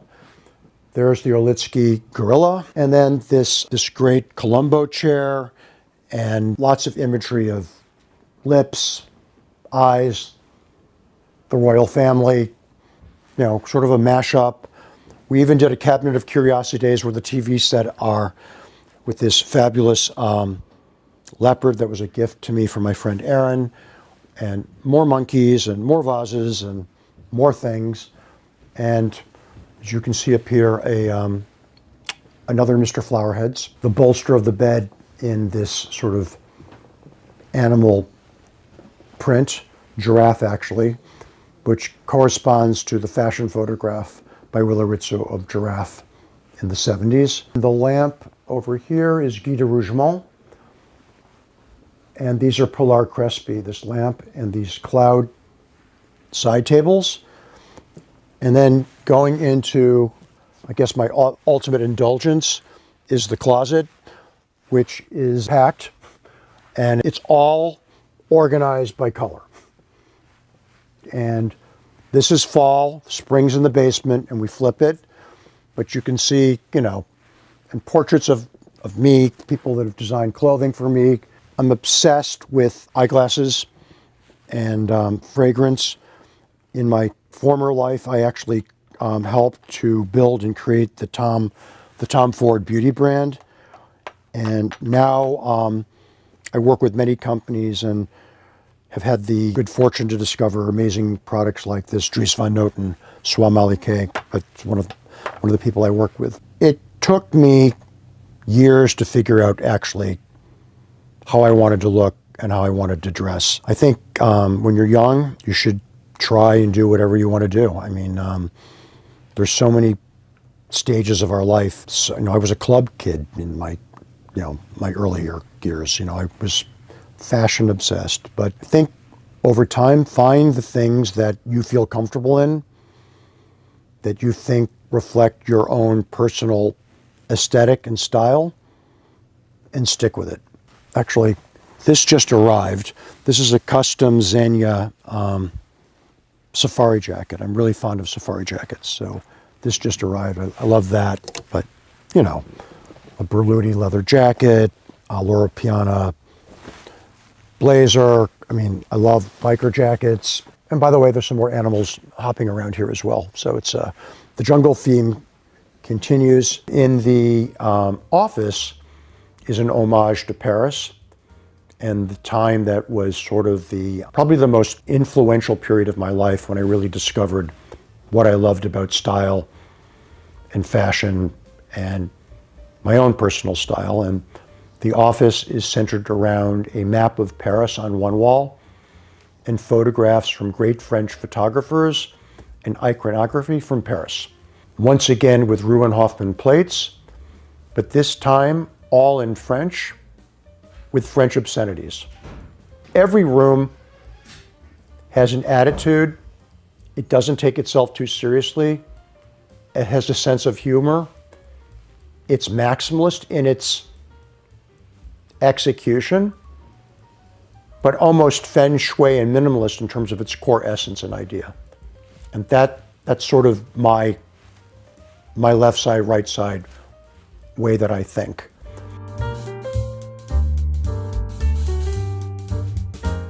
Then in this hallway here, once again, more photography. It's a photograph of myself when I was 21 years old by Joseph Karsh. This was the cover of Women's Wear Daily Beauty Biz. Did a profile on me years ago. I love this piece by the Carpenter brothers. Hell is empty and all the devils are here. Sort of a mantra to live by. David Watts, a monkey, of course. We enter into my very messy office, and Murano chandelier from the 60s, and the wall covered with a map of Paris. And it used to be very minimalist. There was nothing on it, and it, like everything, I just started filling it up. And this is a photograph of Picasso by Julien Clerc. There is the office of Diana Vreeland. This is a piece of original art by my friend Donald Robertson of an Hermes gas station in Texas. On this wall here, this is a Guy de Rougemont lighting fixture. You have here Niki de Saint-Phal, that's Brigitte Bardot, François Hardy, who was the ultimate iconic French rocker chick. And one thing I didn't point out in every room, there's a portrait of the room done by an artist named Jane Black. So this is her portrait of my office, but every room has a picture of itself by another artist. This is my desk, this is my files, these are my papers. This is where I have to multitask and do lots of things. And it's more eclectic, and the thing in my life that inspired me the most was living in Paris and being in Europe. So this room captures that. It's a tiny room. This is a portrait of Isabel Toledo, who passed away a few years ago, and Ruben did this for me with Isabel, and he did this sort of as a Dada-esque sort of photograph, so that was a personal gift. I have family things. I mean, there is a sentimentality to me. It's not all just, glam. This is my daughter, and this is a frame that a friend of mine gave me, and it says Liebling, which is her nickname for me in German, which means darling, and that's my daughter. My dad passed away, nearly 3 years ago, and that's the remembrance of him. So I just keep it next to me. Well, the structure of the house is thematic, and there are definite moods and personas and touch points of each floor, and color waves.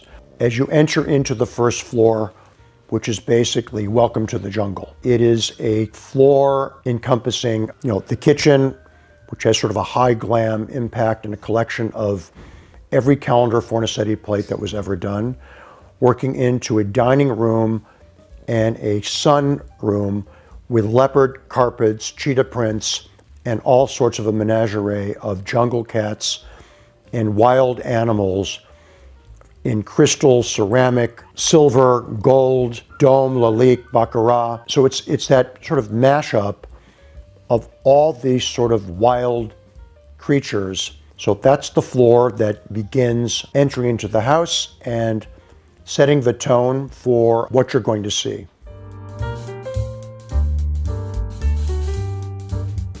This is the first floor, and this is the entry hall, and you can see photography is everywhere.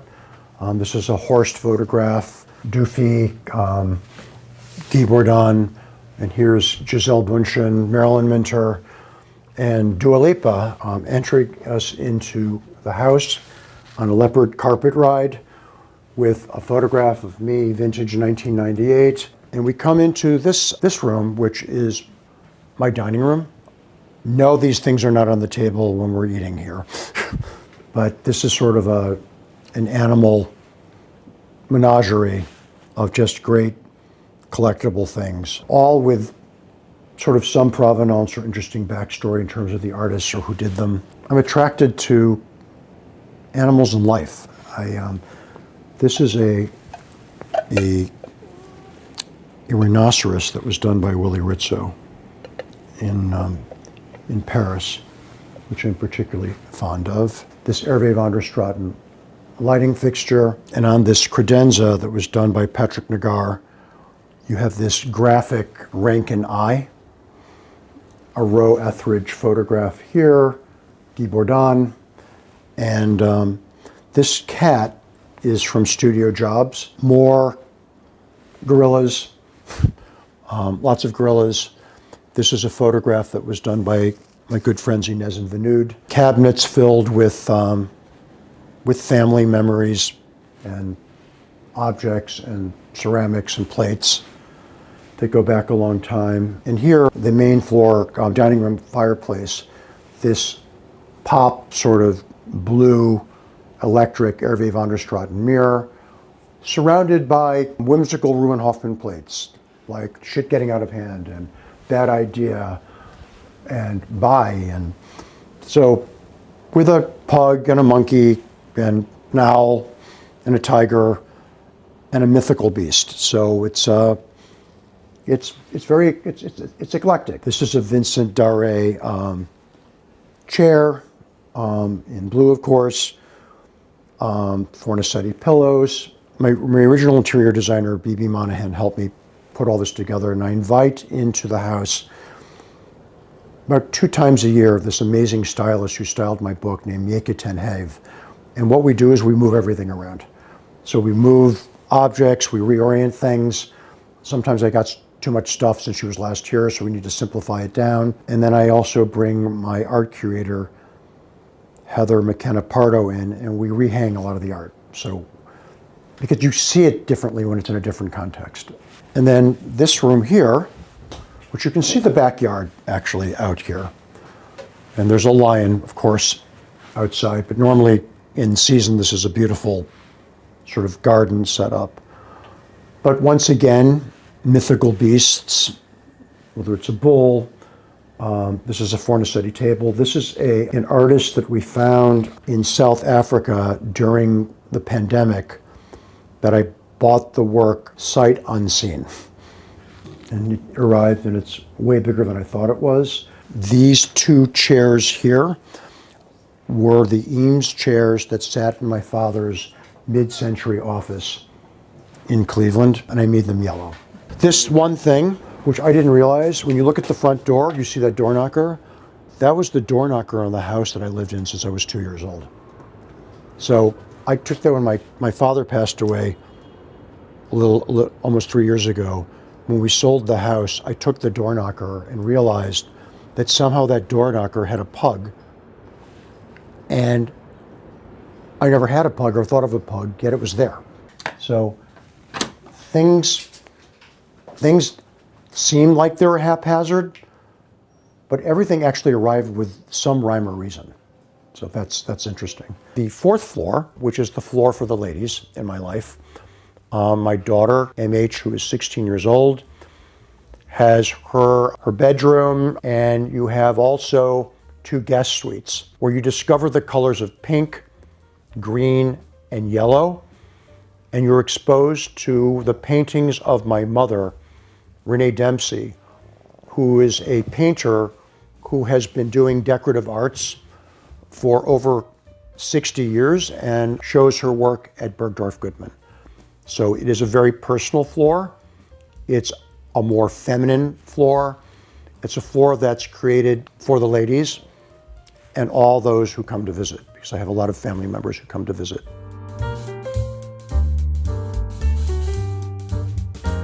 So here we are on the 4th floor. This is a giant Miles Aldridge telephone call photograph, which I love. And these are Tim Walker's pastel pussycats and Sylvie Blum's sort of fashion photographs, Hans Slonim. And, you know, more fantastical rabbits. If we go into here, in the guest suites, these gates are here because this is a tour in real life, not a fictitious, this is not a staged, this was not staged. This is actually in real life. And here's one room. And as you can see here, these are my mom's paintings. And they're super colorful.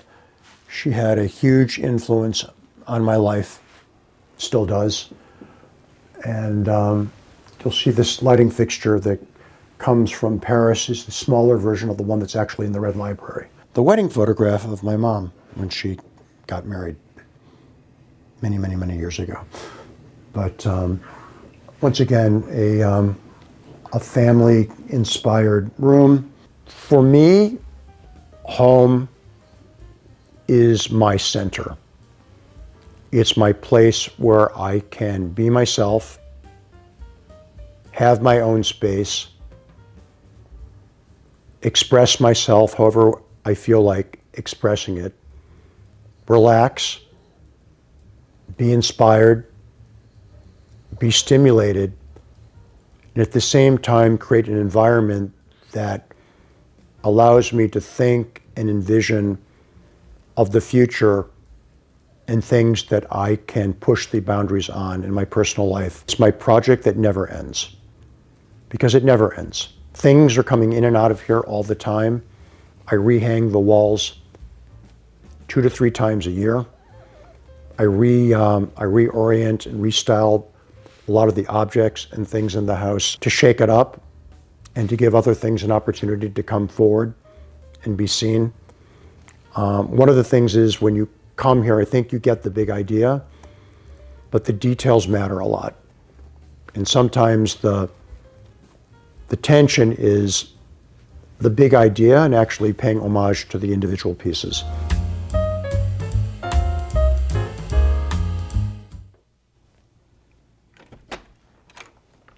Hello, Homeworthy. I'm Marcus. Welcome to my New York City apartment.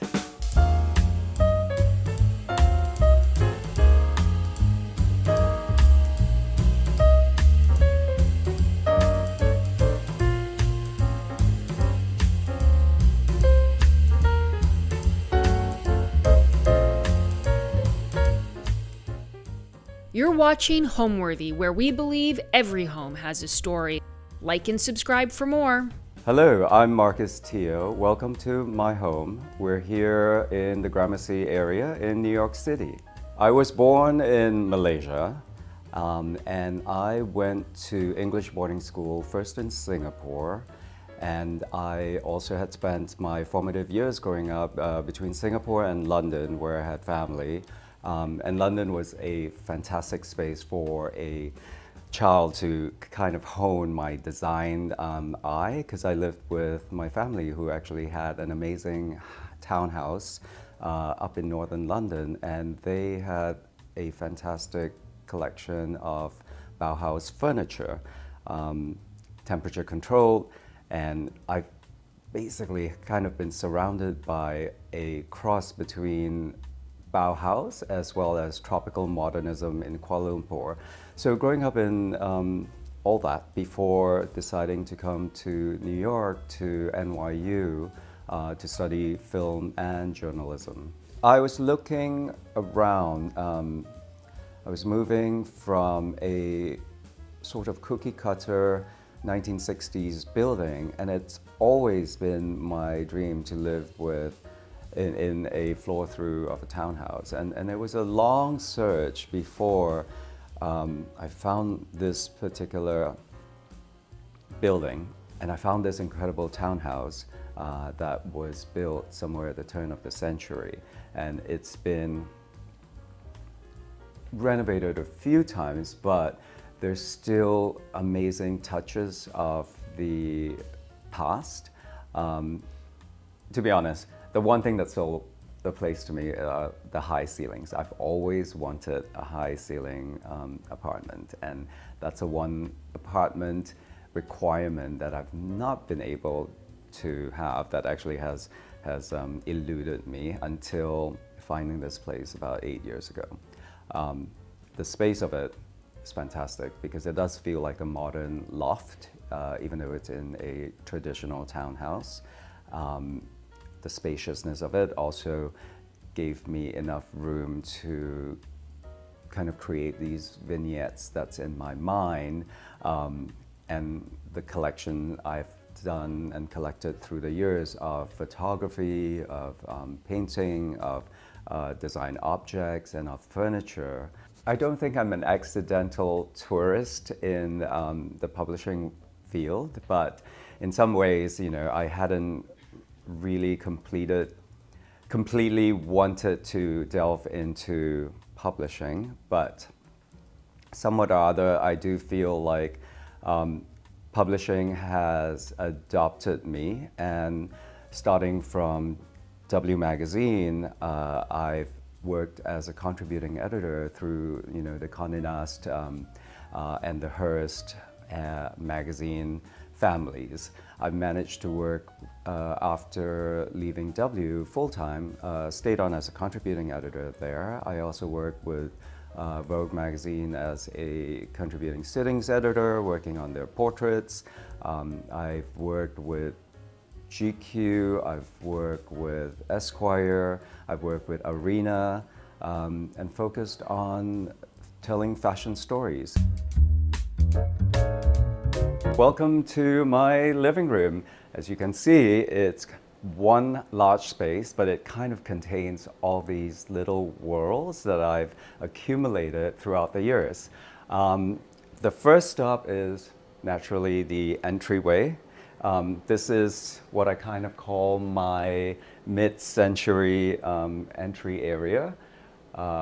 Right here, it's kind of defined by this credenza, which I've had for about, at this point, 18 years. It's traveled with me everywhere, and it's functioned as a office storage unit, but at this point, it stores cutlery and dining and linens and all of that. So I do call this my mid-century area also because when I was working at George Jensen, I had the luck and joy of working with incredible designers and artists. One of my favorite pieces is this particular water jug that's designed by designer Aldo Barker for Salone of 2012 for George Jensen. It's a water jug. Put it in water and fill it over there. I mean, the sinuous features are just terrific. One of my favorite pieces, again, from George Jensen is the Henning Koppel vase and jug. I mean, the Henning Koppel jug can also be used as a vase. The entryway also has my favorite designer, Viennese secessionist Joseph Hoffman's chair. And this is basically ties the entire room together. Of course, the centerpiece is the gorgeous Takia lamp, one of my favorite design pieces in the world. So next stop is the lounge area. Much time is spent here. It feels a little bit more traditional, if you will, with the Flemish tapestry that kind of is the centerpiece, and this great day bed, which basically I spend most of my time here. That's where I eat dinner in the Eileen Gray table and watch TV. I do like to offset what is classical with something that's a little bit more modern. So with the traditional touches there, I'd like to throw in this Gerrit Rietveld chair. And it kind of creates a little bit more of a mix of something heritage and something new. Over here is a collection of portraiture through the years. One of my favorite things in photography is portrait photography. Every time I look at this wall, it creates quite a feeling of looking into different worlds and different cultures and different expressions. So some of this are works that I've worked from photographers I've worked with. Right at the top there in the Alexander McQueen ballet-inspired outfit is Carly Kloss, one of her very first photo shoots done by David Sliper for W Magazine. To the right of that is Bruna, shot by amazing photographer Blair Getz-Mezeboff, who now shoots for Vogue. One of my favorite portraits, Roger Moore. To the left of that is, the far left of that is Barry White, shot by Christian Witzkin. To the right of that is a portrait done for a W Magazine cover by Karl Lagerfeld. Right over here is Kate Moss, done by Corinne. Because this is a lounge area and I do spend many nights here eating, watching TV, I have the TV here set up on the easel like it's a piece of art. And because much of what I do is not always just hinge back in vintage and heritage work. I do love digital artwork and I love what's going on in the AI world. So I do have the TV set up here, and this is very much where I have also been keeping up with anything from classic movies to YouTube documentaries about what's going on in the technology and AI field. I do like, again, to mix the worlds, what's heritage and what's classic and what's developing and what's new. Now here we are onto the next room. The entertaining space is the living room area. Here I have always loved a good old Chesterfield couch. Maybe it's the colonial English upbringing. Chesterfield always has that solid sense of a men's club. And that's where I start. One of my favorite pieces that I've spent a lot of time searching and researching is Edgar Brandt. He's one of my favorite designers. And Edgar Brandt created the snake lamp back in, I think it was 1918.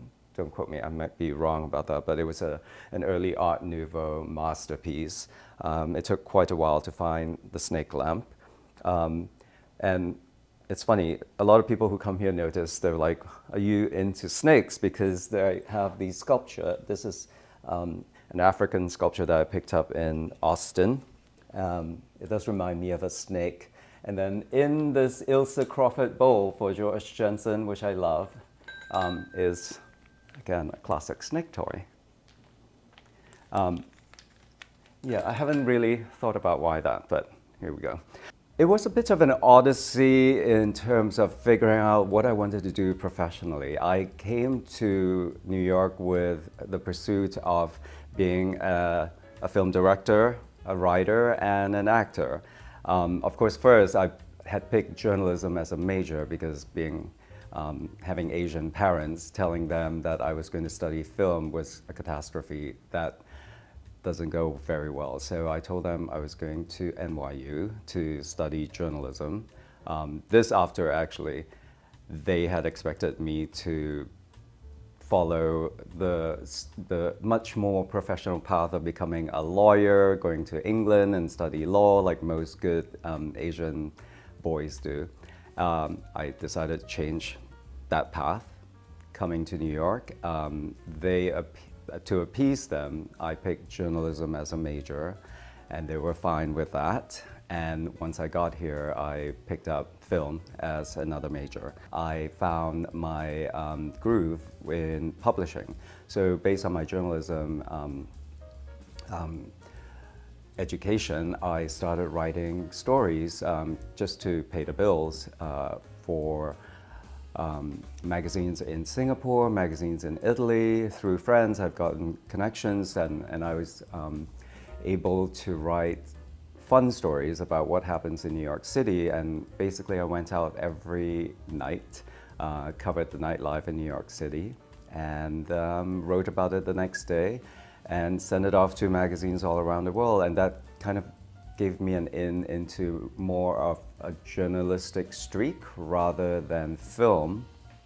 And somewhat that continued until I started pounding the doors in fashion magazines. And the fashion magazine career started from there. On the Chesterfield sofa is a melting pot of, again, different cultures. What I do love here is there's a little bit of a Western, Native American influence in this end of it with the print. Over there, it's a little bit more Art Deco with the texture on the satin pillow and the red velvet. Over here is what I do love is minimalism, because we work so much with photography and narrative and storytelling that I sometimes need a little bit of a refresh. And minimalism in art is my kind of reset. Over here is Malevich's famous circle painting.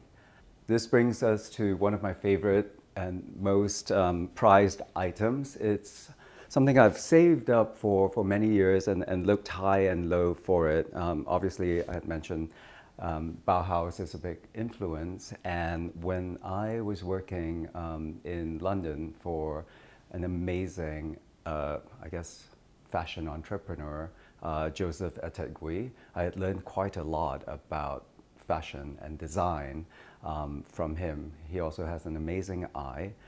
Back then, one of his favorite designers, Eileen Gray, had all these incredible pieces that he mixed into his store.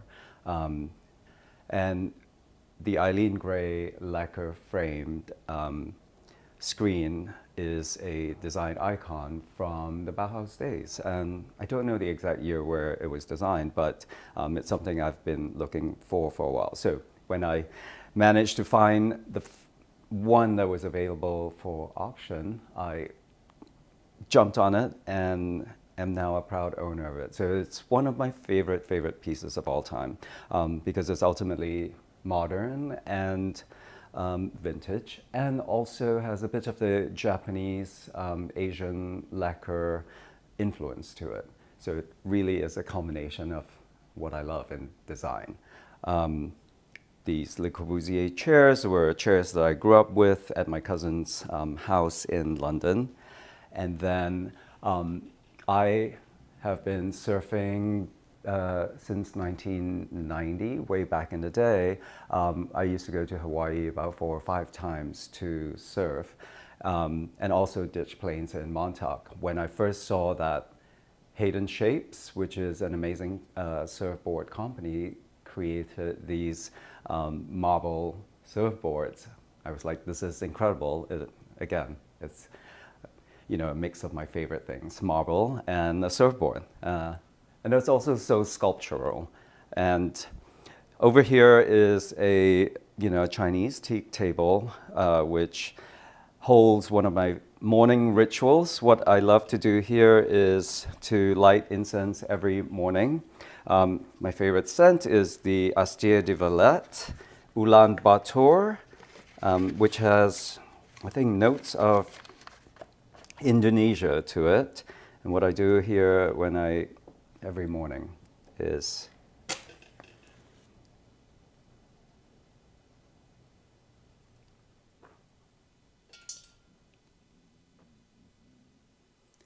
do a little bit of blessings and meditation.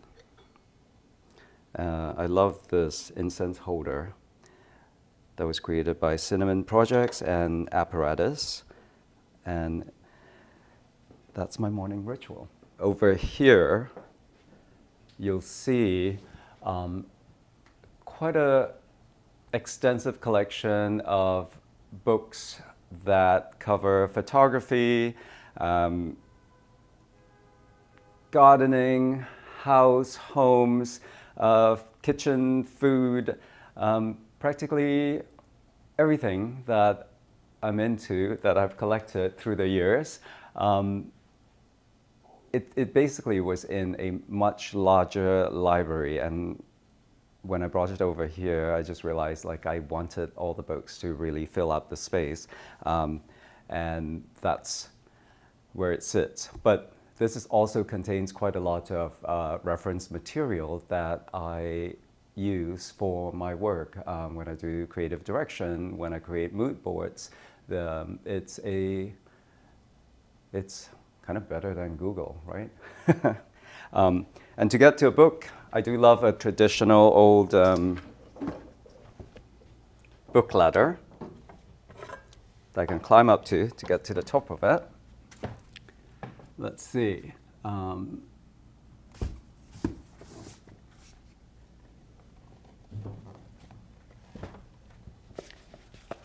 Voila, a book on dining design. That was a project I was working on.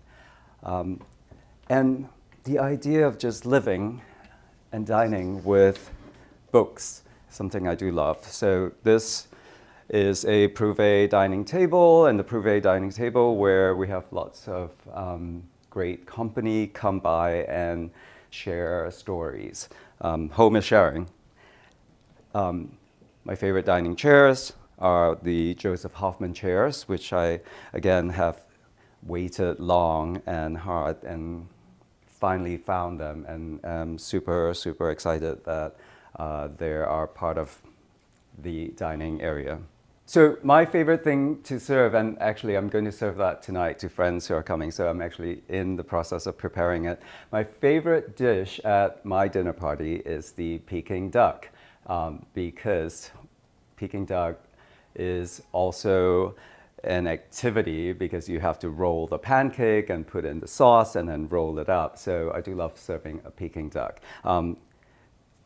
In terms of the design world, as you can see, this particular Joseph Hoffman chair has been used at Michael Chow's restaurants, Mr. Chow, who is one of my design icons. Mr. Chow had these Joseph Hoffman chairs at the Mr. Chow restaurant in London back in the day, and also in New York and in LA.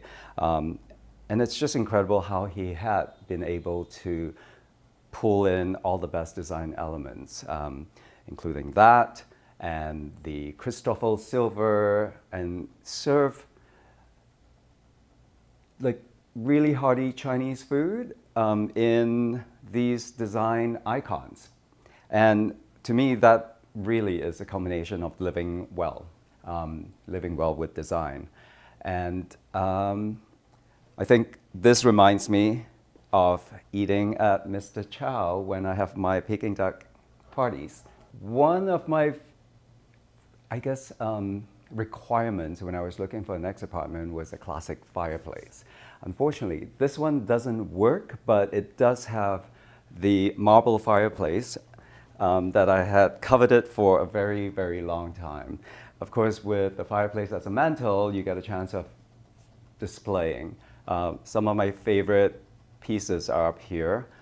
As I said, I kind of like mixing contemporary with the old, and here we have the Martin Margiela Russian doll pieces, and in all white, it just kind of like, again, open to interpretation. Over there is a Daniel Arsham moon. It actually is a scented candle, if you will.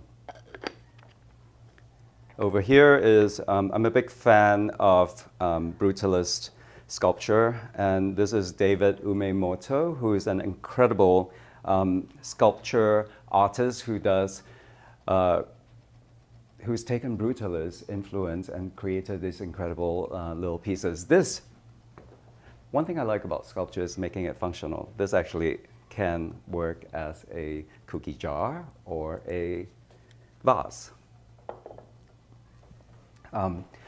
Above the fireplace is a piece of art that I did myself. It's a minimalist painting of a white square. And again, I think from my work, working in photography and narrative and film and looking at so many images, I always like to do a reset and my own personal favorite artwork has always been minimalist artwork, and I kind of painted this while I was in a space where I was just getting overwhelmed by a lot of imagery, and I sat down and I painted this particular piece, and this basically has set off a hobby, if you will, in painting. I do intend to continue painting after this, so let's see when the next one is. My fondness for marble, obviously the marble mantle, also extends, because I do love, again, a mix of like this much symmetrical line into this marble bust here, which is an amazing find from a friend. He is so French in its way. It's wig, and it's incredible how the work of it is. Now, this looks completely classical, but I think it actually came from a hair salon down in Soho, if I remember the provenance of it. As you can see, I do love marble quite a bit, but people always think that marble is a little bit cold and you can carve it in so many ways, but I also love to offset design with nature. And one way to bring in nature is through floral design and greenery.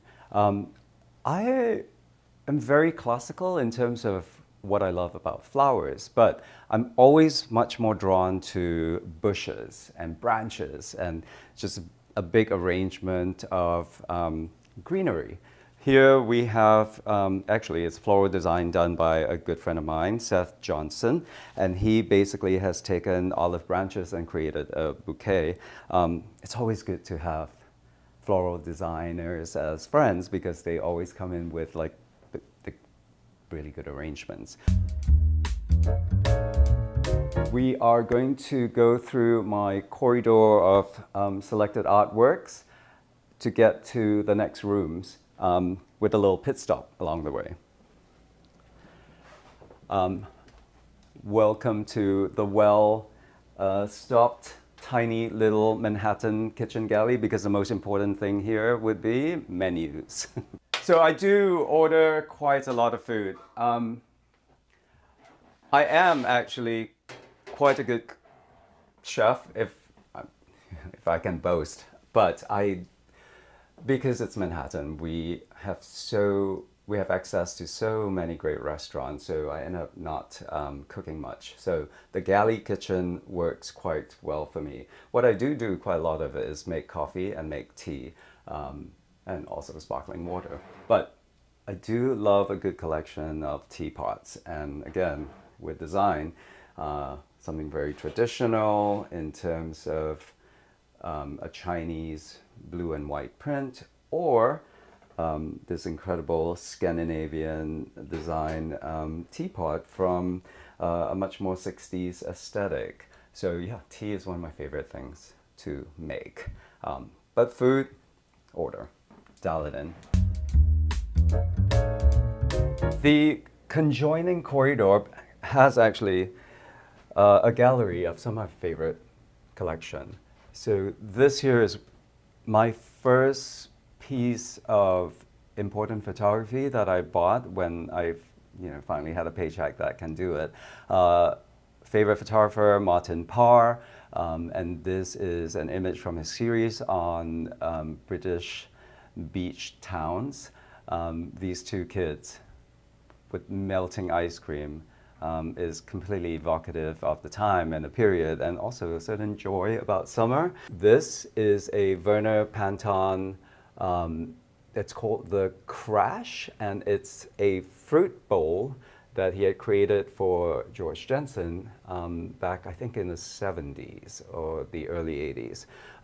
I also think that is a great piece of sculpture when you frame and hang it up. And we're going to walk into one of my favorite quirkier spots, the bathroom. Come on through.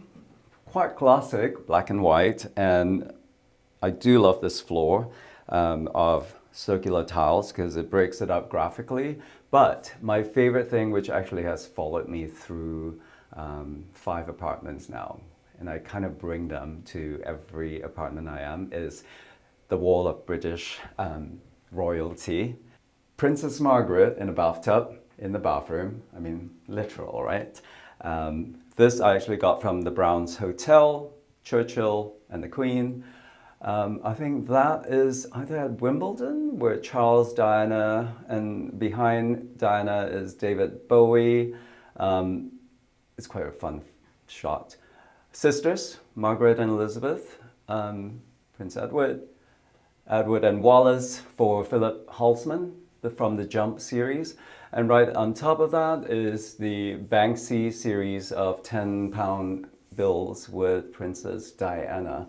And I've mixed this fun royalty series with some still lifes. And being a Cancer Leo cusp, the home is really, really important to me. And where I am,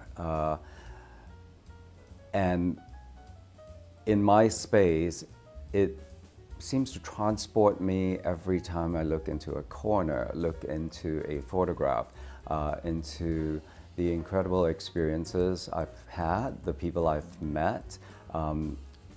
It's a little not too egotistical to say that I've been really lucky and have met incredible people. And I think each of the objects in this room remind me of a time and an experience and a mostly joyous time. Hello again. Welcome to the second space in my apartment. Come on through. This is the bedroom and the home study. Of course, during the pandemic, it was really important for me to create kind of an office within the space. And I was figuring out how to do it, and I created these screens, which actually has an incredible texture to it, which sometimes I was like, could I be looking at screens all day or staring at my bed all day? But the screens worked out well because of this wood texture, which I do love. Over here is the home study. Part of what I loved was the second fireplace in the apartment.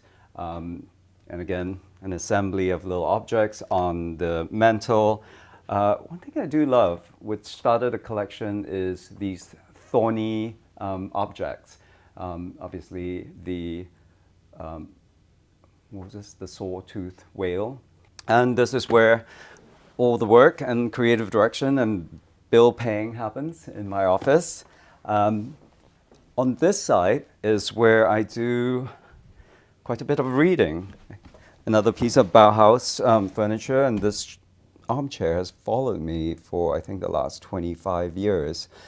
This was bought way, way, way back in the beginning of my collection. This is where I do my reading.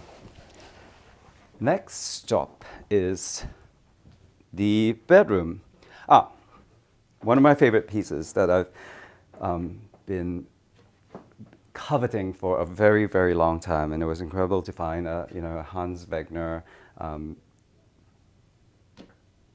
valet chair. Took a while to get that. Here it is. Bedroom has incredible light, which wakes me up quite a bit. I always love a little bit of Art Deco element, and I've been looking for a high-backed bed, and it took a while to find this fantastic piece, and has this great curved profile to the bed. And once again, I do feel like Art Deco has had a little bit of influence from Native American design, and that Pendleton blanket has, I think, hints on Art Deco. Over that side of the bed, of the nightstand, you have a little bit more of a classical element. And here, it's a little bit more of an Italian whimsical design moment with Fornasetti plates, which again has followed me through several apartments. This is a little bit more graphic with the Snoopy lamp. And novels I actually read. I do some reading before I go to bed. So, and that is the bedroom. Another area of the room is this dresser. So this mirrored dresser I actually had in the middle of the room before I put up these screens and before I set up the study during the pandemic. It was actually much more of a freer, open area, but I do need the office space. But I found good use for it as a dresser over here, you know, with really crucial elements for a gentleman's wardrobe. Lots of sunglasses. A fan is definitely what we need with global warming happening. So here's a selection that goes with every outfit. I also have 3 favorite images: a Jack Pearson art piece on stars. That is Tokyo Gunasan, who's a dear friend and a great photographer. I did a series of homes and environments of artists, and he was one of the featured artists. That is Pablo Alfaro's photography of the divers in Miami. Behind here, behind that screen, is basically where the fashion magic happens, but we're not going in there today because it's actually quite a mess. There's a lot of clothing going on since I just came back from Hong Kong not so long ago, so the unpacking and a lot of crazy fashion. I like to think of my home as a experience I want to share with those who are closest to me. My home is a place where I like to share. I like to welcome old family and friends, and also new people that I meet to share the experience. I don't think that it's like a, you know, some people think that home is a very private spot. For me, because it's also a combination of experience and life, and I like to be able to share that with friends and family, where I've been, the people I've met. It's a place where I could tell stories. It's a place where friends can gather, have an amazing dinner.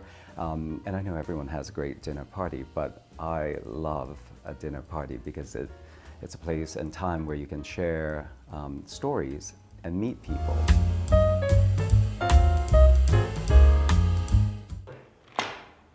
Hi, Homeworthy. I'm Vivian, and this is my townhouse in New York. Come on in.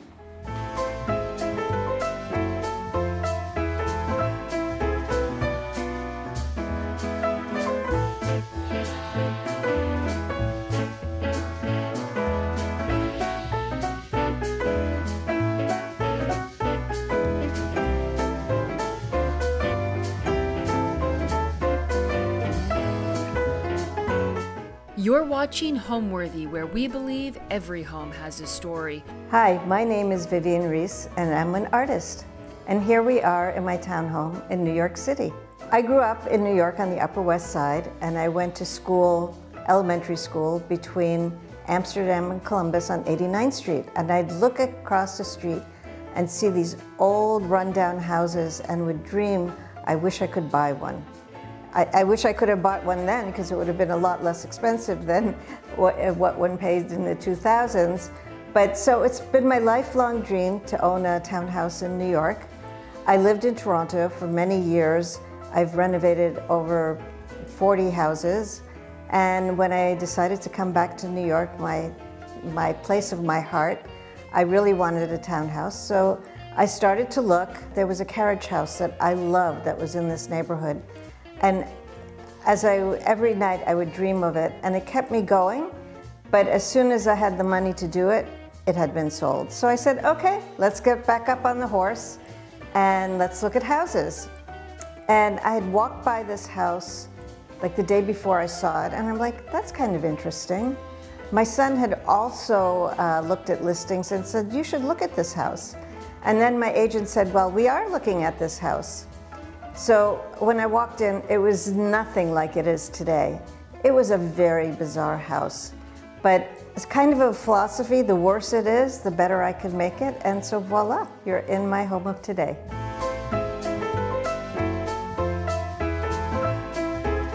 We are in the first room of my townhouse, the foyer. And this is where people enter and are welcome to my home.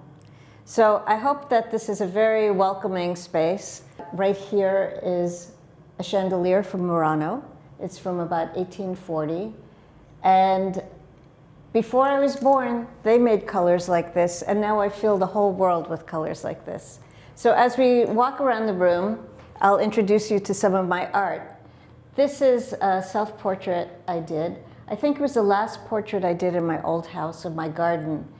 I was in the avant-garde of urban farming, and I used to have about 150 different edibles in my garden. It was in the front yard and on the boulevard. So you could say I was in the avant-garde of guerrilla gardening as well. This is a project, this is one portrait I did for a project in Japan, where it was for a huge triennial, but I lived in a tiny village of 150 inhabitants, and I did 18 portraits, and they were shown in a show where millions of people came. I lived in the ex-school teacher's house because there were no children anymore, so they closed the school.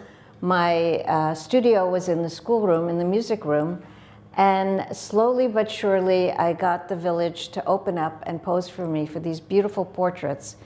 The idea with the project was, it was Satayama, which means man's relation or women's relationship to the land. And I said, well, you know, they used to have kiri, which are storehouses for grain, but now really what we need is storehouses for the wonderful people who live in these abandoned towns. So this is one of my subjects. Most of them I did in the studio, but she wanted to do it outside. She was probably about 91 and lived with her husband. She loved irises. And in Japan, the irises bloom all summer, not just in the spring. And you can see here I am in her garden. And this is the way I start every painting, with a drawing on canvas. This is a painting I did for a show I did at the Royal Ontario Museum in Toronto. It was in the restaurant. Jamie Kennedy is a famous Canadian chef, and he was in the beginning of the farm-to-table movement. And so all of the paintings had to do with food. There was performance, a mezzo-soprano, a pianist, and it was all centered around food. And she represents Donovan's saffron. So saffron as an herb, the electrical bananas, the tea, the lemons, all the things that are talked about in the song, Saffron. People ask me, where do I get inspiration? And they think like inspiration is a bolt of lightning. I always say, get to work and you'll find inspiration, because there's inspiration everywhere you look. But if you don't start doing it, there's no paintings. There's nothing to share with the world. Creativity kind of wells from inside. It's like breathing. You can't help it. It's a way of living. So is it the most personal? You are a person and it comes from you, but creativity is a force. And so the force is like a conversation between you and the world and you. And if it's a portrait, between you and your subject, the subject and you, and then the third person enters who sees it as a painting. So these chairs were in my house in Toronto, and by the time they arrived here, the upholstery was not in the best condition, and I renovated the house. I got tired, and I'm like, I collect textiles. Why don't I just throw all kinds of textiles on the chairs, and then I don't have to send them out? And so that's what I did. This table I love because in my old house I had a floor that was a mosaic that I made of many pieces of stone that I got from the marble yard. I said, give me all your scraps.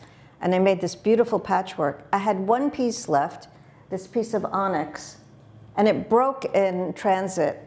And I had these two plexiglass bases that I'd bought at a flea market, you know, because you never know what might come in handy sometime.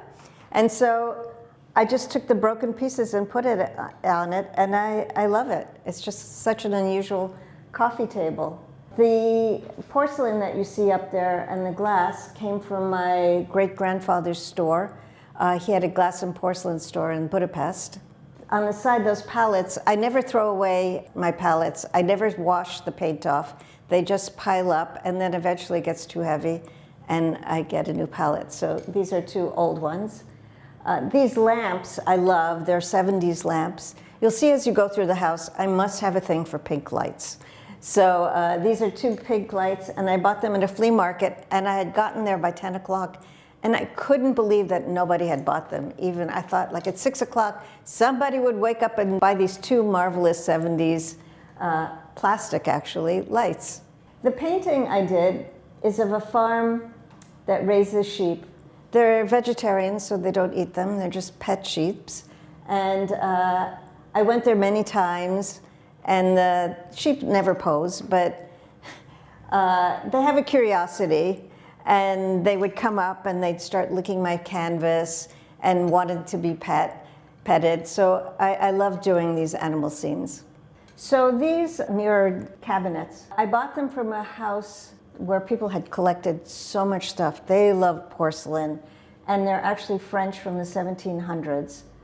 And this I bought at a flea market. I love porcelain that's in the shape of things that are not porcelain, so hence the strawberries. These are beautiful painted Japanese tea set. You'll see more of it up there. And these 2 little pieces are also from my great-grandfather.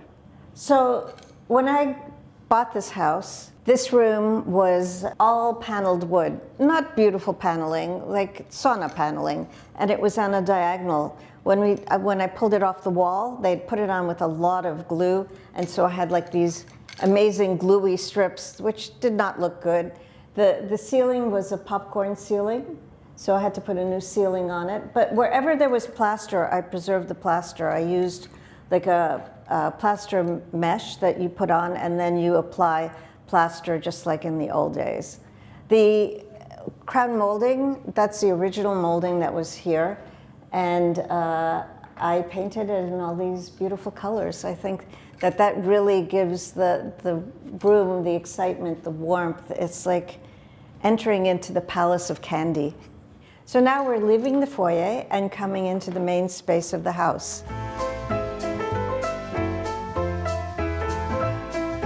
This is, I guess you call, the second hallway. And I think one of the things that also attracted me to the house is this magnificent staircase. It wasn't original to the house. This house was built in 1850. It was a pretty plain house because it was a spec house. The speculator went broke, somebody else bought it, and in the late 1800s, Herman Melville's brother bought it. Fast forward to 1900, where the neighborhood became much more expensive, and also people were much more interested in classical architecture. And so hence you'll see the lotus and the egg and dart, all these things that are classical. So I bought this in Mumbai, and I loved it. I always wanted one of these fountains. I didn't know where it was going to go because I had it in the backyard in my, not used, just stored in the backyard, in the basement, in a garage. And when I moved to New York, I kind of built this room around it. It was already a beautiful room, but there was a wall here. And you entered kind of to the basement to a warren of rooms. And I just wanted to open it up so that people could see the beautiful round of the whole thing. And so I built the stairs to go round because I also wanted people to enter the kitchen and see the garden, not look at a wall where it had been in the previous house.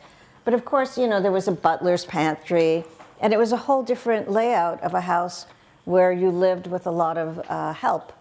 Right now, I'm the help, so I could take over the whole space. I also have to clean the whole space, but that's the joy of having a home. This is another self-portrait I did in my garden in Toronto. And actually, the dress I was wearing is a dress I designed to wear to my daughter's wedding. In the old adage, you can never be too young or too thin or too this or too that. You have freedom to do it when you do your self-portrait. I never really thought what goes into my mind. I think I put myself in my portraits in different situations. So my portrait becomes still life, landscape, and all the subjects that I use in my paintings. The first room that I saw when I entered the house was this room, and it was a square room, and something about it, the proportions, I just loved it. But it was covered with brown cedar stripping. The whole house was like a giant sauna. It was very dark, very bizarre. On the first floor, there were huge, big, very ugly pink tiles. As you see, I have nothing against pink because most of my house is pink, but it was not the kind of pink you could fall in love with. And so it was a very dark house, and what I needed to do is give it flow and light. So I have a background as a dancer.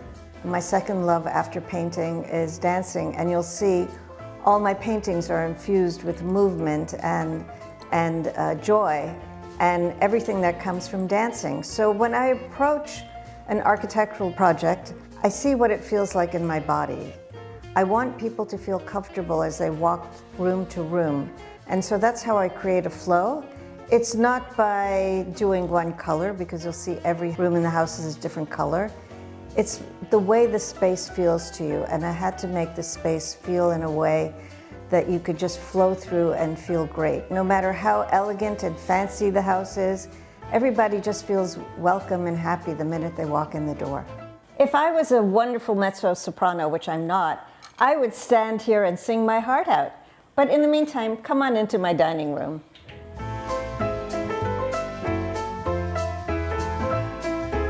Now we're entering the dining room, and this is the one room that wasn't ruined by cedar stripping all the way around. This was created in 1900. Like I said, that at that time people were much more into classical, and every home needed one of these beautiful paneled dining rooms. You'll see it at the Frick, at the Morgan, at the Cooper Hewitt. This is a mini version of it, but even they must have been stock components, because I've seen some of these components in those houses as well. So the ceiling was original to the 1900. I just had to put my stamp on it. Of course, it was in terrible condition, but I had to paint it probably about 12 different colors. And luckily, I found a painter who could remember each of my colorways, because I can't. I have no color memory at all. So when they were creating all of this beautiful paneling, they also created a sideboard that has the same elements in it. You see the dental, which is also a Greek thing. Here's the egg and dart. So you'll see these components of the rest of the room in this sideboard. So when I bought it, the agent said, well, the first thing you have to do is take the sideboard out. And I'm like, no, this is part of the room. It would have been nice to be able to hang a big painting here, but you have to compromise sometimes on design. And so you get one of my wonderful rooster paintings and chickens in the hen house, and flanked by two portraits and paintings of my garden. I think that having paintings in a dining room just bring it to life and actually give you an appetite for life. One thing I need to tell you is about this dining room table that I made. You kind of look at it and maybe it doesn't make sense, but what I'm going to tell you, this is a roast chicken. So here you see its tail, its body, its poor decapitated neck, and here you'll see there's the drumstick.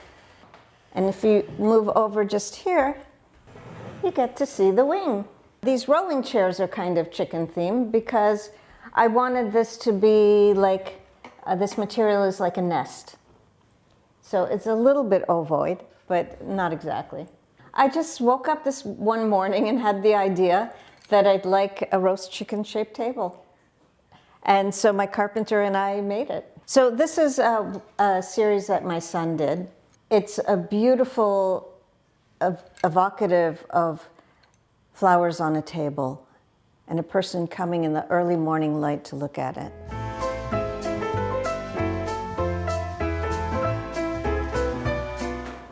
I created this spiral staircase to go around the fountain, and I love the idea of round rather than just going straight. As you'll see, my staircase is rounded going up the whole house. And sometimes it's difficult when you're trying to add on something and change to make it so that it seems like it's not awkward. Either like it was always there or this is a new interpretation of it. So I would say this staircase is a new interpretation of the rest of my beautiful Art Nouveau staircase. Here we are in the kitchen, the beating heart of my house. I think kitchens are usually the beating heart of people's houses because it's where people love to gather.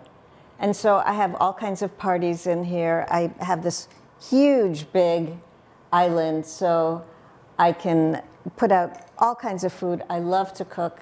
I've cooked since I was a little child. You'll see here my collection of miniatures kitchens. Well, that was my original miniature kitchen. And I fell in love with cooking when I was about 5 years old. I always used to beg my mother, give me something that I can put in my miniature kitchen. And she gave me little alphabet noodles, and I put them in a pot, and I put water in it. And the next morning, they were like cooked noodles, and I'm like, this is magic. And so that set me off on a lifelong passion for cooking. And I love to nurture. I love to feed people. I love to make people feel good. And so food is a wonderful way of bringing people together. But that's kind of an obvious sentiment, but it's great. This is my love. This is my kitchen. I created myself. What's unusual about this kitchen is in contemporary homes, they want kitchens to look like they're not kitchens.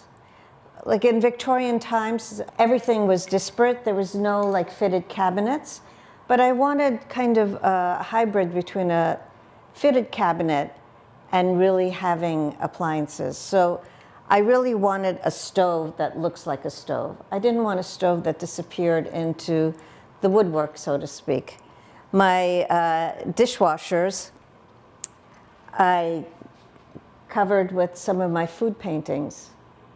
So this is actually my palette. So you see all the paint on it, and then beautiful things from my haskap berries, radishes, all kinds of things, onions that I had picked from my garden. The freezer is another photograph that I took. I have kiwi vines here. They haven't given me kiwis. Maybe I got 2 this year. But I used to have abundant kiwis, and I created kiwi ice cream because the blossoms have this wonderful taste. So this I thought was appropriate for the freezer. On this dishwasher is honey in the garden. So we have all these beautiful tomatoes I grew and edible flowers on the grass. And I think the most innovative part is the fridge. So when I first bought the house, it had a very old glass like refrigerator, commercial refrigerator where you could see in the shelves. I mean, it was very old and decrepit and moldy and whatever. But I thought, okay, I'm not so organized and neat that I could have a glass-fronted fridge and you'd see all the contents. But I'm an artist. I can paint what's inside of my fridge and put it on my fridge.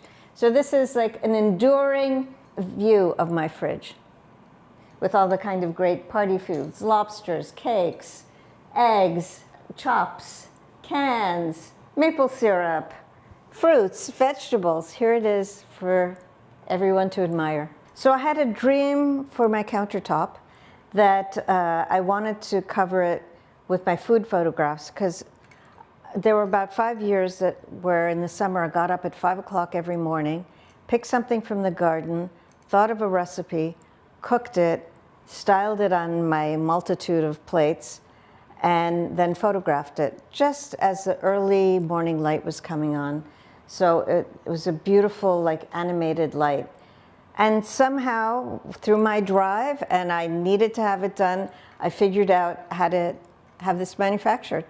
So when I bought the house, the kitchen was as bizarre as the rest of the house. It was black and white tiles, but little insets of like other things. These people actually thought they were artists, but it was just terrible. It was like you needed sunglasses when you came here, and not because it was so light. And also the floor was at kind of the level here. So my first job in doing the house, is getting rid of the warren of rooms that were here, because there used to be, not in the time I bought it, but originally in 1900 they had constructed a servant's dining room, a wine cellar, a cold cellar for jams and things like that. They had a bicycle room as well. But then in the 70s, when these people renovated again, it was just like little warrens of rooms. So the first thing I did is I dug down 3.5 feet to make this beautiful high ceiling, which just gives the room such warmth and light. And these are the original beams of the house. These are the 1850 beams. And I also had this idea that I would strip the walls. So the first were the black and white op art kind of tiles. Then came the 1900 renovation, which was subway tiles. Who knew that subway tiles is what they used in the 1900s, early 1900s? And then I came to the foundations, which you'll see sparkle, which is Manhattan's schist, which is what we all stand on in this beautiful island. The paintings that I chose for this room are all food themed. So yes, the chickens and the eggs, and this one has some Brussels sprouts and pumpkins. Over there you'll see, when it was rose season and rhubarb season, I created rose rhubarb ice cream. That's my Danvier ice cream maker, which I still have and pull out at most dinner parties, and people have to crank and make ice cream. And there were jam tarts, and this was in my old kitchen. So this was my mother's, and she bought it in Florida in the 1970s. And I always say, well, the kitchen was black and white because that was a style in the 1970s. But my mother had beautiful taste, and I love this Italian break front. So when I bought the house, they had just like, well, you know, the floor was here, and there were 2 sliding doors. And my idea was I just wanted to have an open house. So I had these doors made in Canada. They're teak. And it's very cold. We're in winter here in New York. But it takes me about 3 minutes to open up the entire wall. And so it's an indoor-outdoor space, which is quite unusual for the city. So I dug down in the basement, in the garden as well. It was always a 2-leveled garden. But originally there was a big, huge cement staircase that came almost to the door, and a fire escape from the first dining room out to there. But since it's a single family house now and it's sprinklered, I don't need that anymore to have a fire escape. So it was like just such a mess, this garden. And so I went to Philadelphia, which is like a paradise of salvage, and I bought this fencing. It was not in the form it is now, but somehow I had this feeling that I could make this work. And during the pandemic, when a lot of people were out of work because they were not allowed to work, I had iron welders from the airport come, and they put the ironwork together. So what's interesting is that little piece up there, I needed it because there's a staircase that goes up behind. I needed it to make the stair high enough, and I had just one little piece left, which I put over my fireplace. I had done a few events where I did hearth cooking, and I thought, wow, wouldn't it be great to have a hearth in my home that I could cook on? And as I said, this was kind of the hearth height anyway, so this works out perfectly because you can cook in it, and it's just the right height. You don't have to bend down. So you remember upstairs by the fountain, I said there used to be a wall. This was the wainscoting for the wall.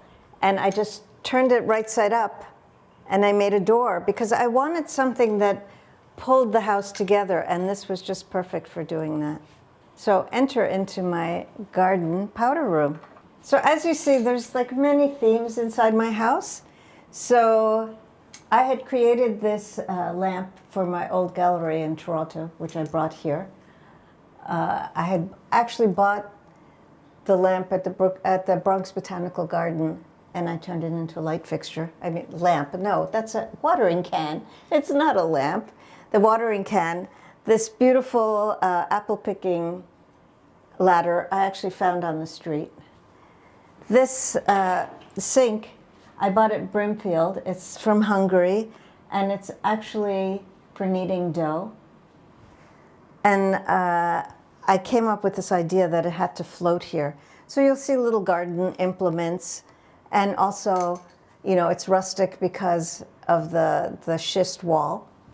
And the floor is interesting too, because in one bathroom in the house that I ripped apart, there was a plastic shower, and when I took the plastic shower out, it had solid marble walls. So one of the walls is my garden table that you saw right outside the kitchen door. And the other one I just broke up because actually they were really heavy, and the only way to maneuver them was by breaking it up. But I wanted it to be like a garden path. So this is my garden bathroom. So in this hallway, my miniature kitchen theme continues. This is a miniature cabinet that actually was my daughter's, would play with. And now her daughter plays with it. She loves all of these miniatures. This little kitchen came from Paris. It folds up because I couldn't bring a big kitchen from Paris, so I brought a little miniature kitchen. And this was a painting of my old kitchen, and I call it the artist's birthday. You see the birthday cake, the music, the crabs on the floor, the coffee being made, all of the animals and food and everything is alive. Even the bubbles in the sink are exciting. And I love these three paintings. This is a series by my son Joel Garten. This is beautiful oil pastels on paper. And I just love this collection. Here we have my elevator, a wonderful convenience for my house. I try not to use it except if I'm carrying something heavy because I like to stay in shape. But the story of the elevator, I think this was the hardest structural thing to do in the house because you have to have it made out of I-beams. It's like building a skyscraper within your house because the shaft can't move at all. So I had welders and this big steel came in, and then you have to have it double drywalled, and there can't be one tiny hole. So everything has to be fireproof.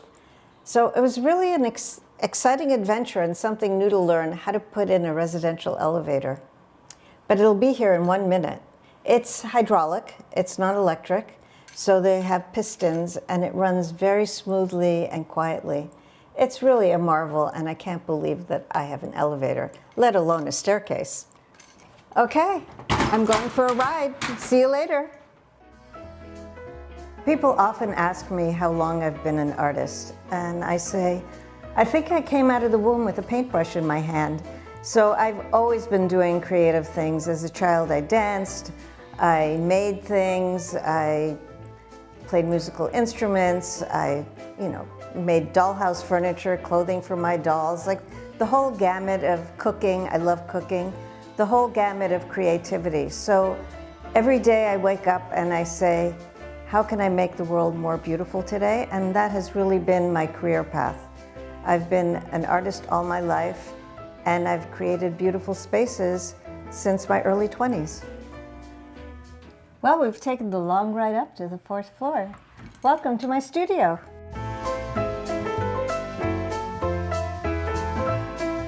So this is my studio. This is where I paint, and people ask me, do I paint every day? I paint a lot here. As you'll see, I have volumes of work. I'm constantly thinking of new ideas, my passions, my people I know, people that I don't know that become close friends from posing for me. This is where it happens. I've had an over 40-year career in art with over 51 women shows all around the world. I have collectors in so many countries. I have so many people that I honor that I have met them, that they collect my work. They become friends. It's an explosive experience and also a very intimate experience. I love doing portraits because being an artist is a little bit lonely, and it's wonderful to get people into the studio, and it's a wonderful conversation. It's non-threatening. I love doing portraits. We really get to know each other because it really is a dialogue between the sitter and myself and the sitter. So I always ask my subjects to bring something of importance for them. So it becomes kind of a touchstone for the painting, and it enters into the vocabulary of the painting, the composition of the painting.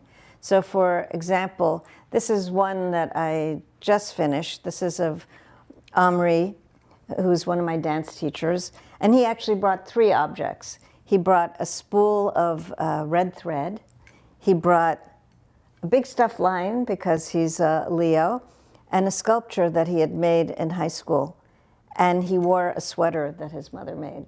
So it's really a very beautiful, intimate portrait of a wonderful human being, a very deep thinker, and a very beautiful mover. This is Gordie Johnson. As an object, he brought his double custom-made bass. And he lives in Austin now. And I guess it's prescient that he was wearing red cowboy boots in this particular painting. This is my family, part of my family. This is my daughter, my grandson, and my granddaughter. They were here just during the holidays, so this is a very recent work.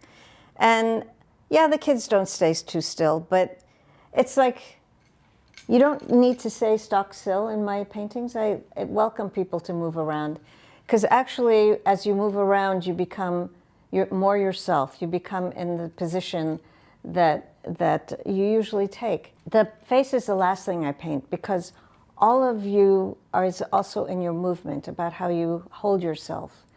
A lot of paintings, as I say, the face is the last thing, and people come to my studio and say, "Oh, hi, that's so-and-so," because they can tell right away that it's them, even without the face. So maybe the eyes are not the portal to the soul. Your whole being is your portal to your soul. This is part of my still life series. Before I went to Japan, I really had to do that huge job of 18 portraits in 2.5 months. So I did a quick series of still lifes. And so these are my different toys, my Kewpie dolls. I guess this one is mainly Kewpie dolls. But it's all about the composition. Like in still lifes, you really get to think about composition in a different way, because the things are not moving. And as you use the same objects over and over again, it's not like you have to depict the object. You already know how to depict the object, how to draw it. And so it gives you a different kind of freedom to create new compositions. This is also a portrait of my family.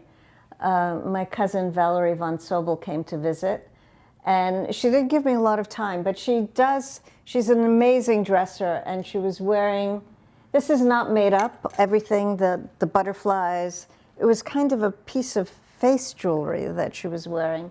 And this is my daughter, and this is my granddaughter, and this little dog was not here, but my cousin always has dachshunds, so I had to include that in the painting. This is a painting of my garden in Toronto. It's a diptych. It's 2 panels. And I loved to have enormous things in my garden. So this is a giant taro that I had, and I planted them year after year. It was unusual to have something so tropical in a garden in Canada. And as you see, my aesthetic of my garden, there's Swiss chard, there's tomatoes, there's nasturtiums, there are eggplants. Everything is growing in a kind of harmony. There's no hierarchy of what's more beautiful than other things in a garden. Everything that grows is beautiful. If you look at the way I would create my garden every year, I'd start with a blank canvas. I didn't have a lot, except for my roses, I did not have perennials. So the soil was like a blank canvas. And then you kind of place things on the soil that you think will look good. And as it grows, you kind of groom it in a way that you want its composition. And of course, the energy, and also that you can't plan everything. Like gardens have serendipity to it. Paintings have serendipity to it. And what the artist's role is to make sense of the serendipity. Artists kind of recreate the world, reshape the world. it's like science. We're trying to understand how the world is put together. And that's what composition is, and color, and movement, and plasticity, and all the things that happen on a very flat surface. So I've been doing a lot of portraits, and I've done a few self-portraits.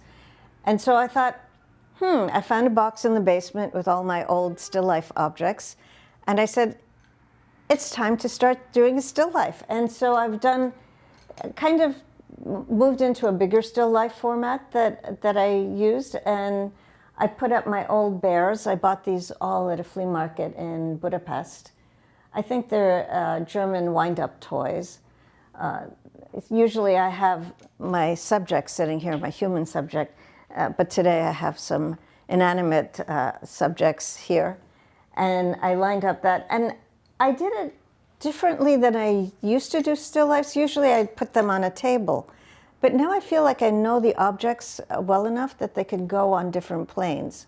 So there's this plane, and then things sitting on the floor, and of course, things at different perspectives that don't exist in real life. But that's the story of early 20th century art, and also Japanese art, where you play with the perspectives. People are always fascinated by my palette and my paints, and they can't really understand this organization. But at art school, you're taught to clean your palette every day and scrape off all the paint and start again. And I always thought, what a waste of paint, because oil paint stays viable for quite a long time. Sometimes you have to poke underneath it. But also, the paint is laid out in a logical pattern. And to me, to start every day to do this logic is like, it interferes with actually getting to work. You have to think about something else. And I keep on getting more and more colors. Somehow, when I look at them, I know from the outside what the colors are. It's just an instinct that I know what's what. I mean, I do have them a little bit organized in some other places, but mainly it's in this jumble of wonderfulness and color. Is it necessary for people to go to art school to do art? No, I don't think so at all. As a matter of fact, I followed a career path where I went to the kind of the high school where they wanted you to go to Yale or Vassar or any of those. And I felt like I really didn't want to learn how to do art in an academic setting. So I actually did go to art school. I went to the Boston Museum School, which was the top-rated art school in the country at that time. But I stayed there a year, and then I actually just then apprenticed with 2 artists in their studio. And that's really how I learned how to paint, but not just how to paint, like how to set up shows, how to live the life of an artist. So is it necessary? No, my son never went to art school, and he does these amazing paintings. He collects a lot of self-taught Southern art. I also have quite a bit of the Souls Run Deep artists.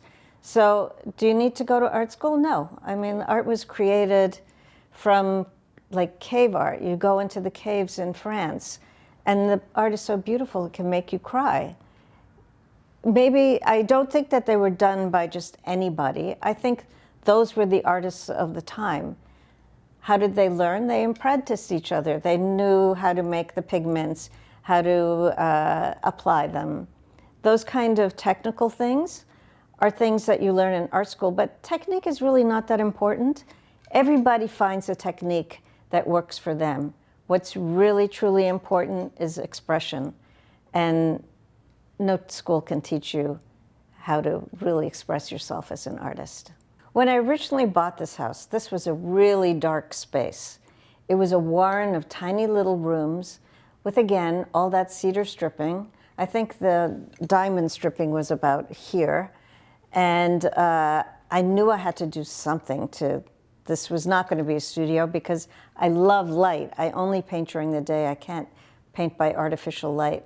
So I started by just taking down wall after wall after wall and taking down the ceiling too, so that I have these exposed beams and a higher ceiling. And As you see, my dining room is so ornate and old-fashioned, and I'm so lucky I get to create all these different kinds of spaces because I have that formal dining room, and here I have a New York loft. White, exposed brick. It's paradise.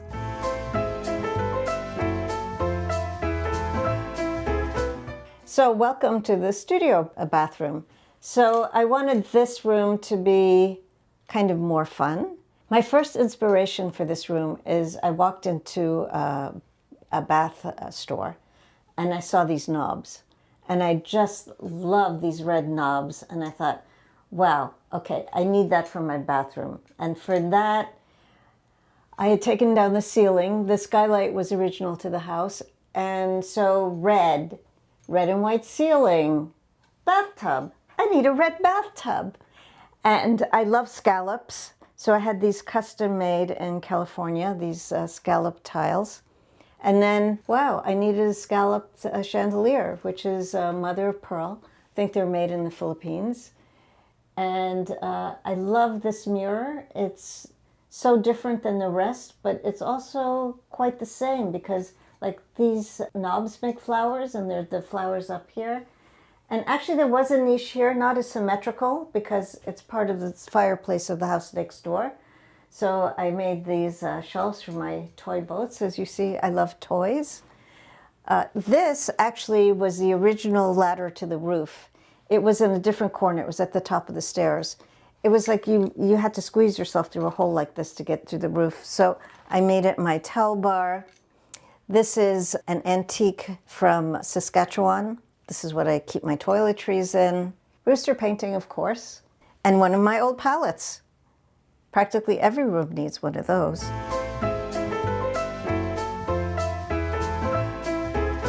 Right off the studio is my guest room.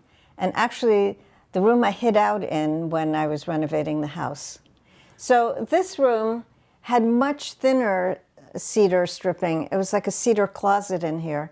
And I decided, actually in this room, it would be fun just to paint it all white. So I have like my little summer cottage up here. So I painted it white. I put in the crown molding, which of course makes every room better. And it had a pine floor, and I'm like, I need a blue floor. I absolutely need a blue floor. And so it is. This armoire I had made in Toronto, and it's artist themed because you see their paintbrushes here. And those monkeys used to sit on top of the cabinet. They were part of the cabinet, but the ceiling is too low, so I put them on the wall. These are monkey paintings. When I did my project in Japan, on my spare time, I'd go see the monkeys that swim in the hot springs. And I did many paintings of them. And as wild as they were, sometimes they would actually pose for me. I love monkeys, as you see, there's monkey theme. And also, my son, when he comes to New York, he uses my studio, and he creates tons of beautiful art. They're just like flow from his soul. He's such an amazing artist. And his main métier is he's a composer on the piano. He does improvs, very passionate, very interesting. Like you're always at the edge of your seat. What is happening next? And I think it's reflected in his paintings as well. So these strawberries were kind of a window display in a department store that went defunct. And I knew I had to have them. I waited till midnight till it came up in the auction when I finally bought them. And these wonderful heart-shaped things, I've had them for so long. I don't know what they are, but they look like the same technique as toilet covers. But of course, you don't have heart-shaped toilet seats. But I bought them at the flea market in Thailand, in Bangkok, and I've loved them ever since. They followed me everywhere.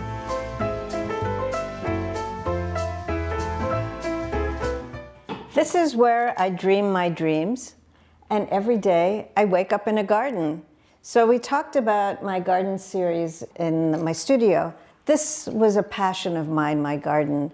Every year I would plant it, and not only would I plant it and enjoy it, and the public would enjoy it, but it would smell delicious. It would taste delicious. I would cook from it. And it was my subject. So this is one series that I did in my garden. When I finished this room, I went up to my painting storage. I had the measurements. And lo and behold, this series, which is not contiguous, fit exactly in this room. Perfect.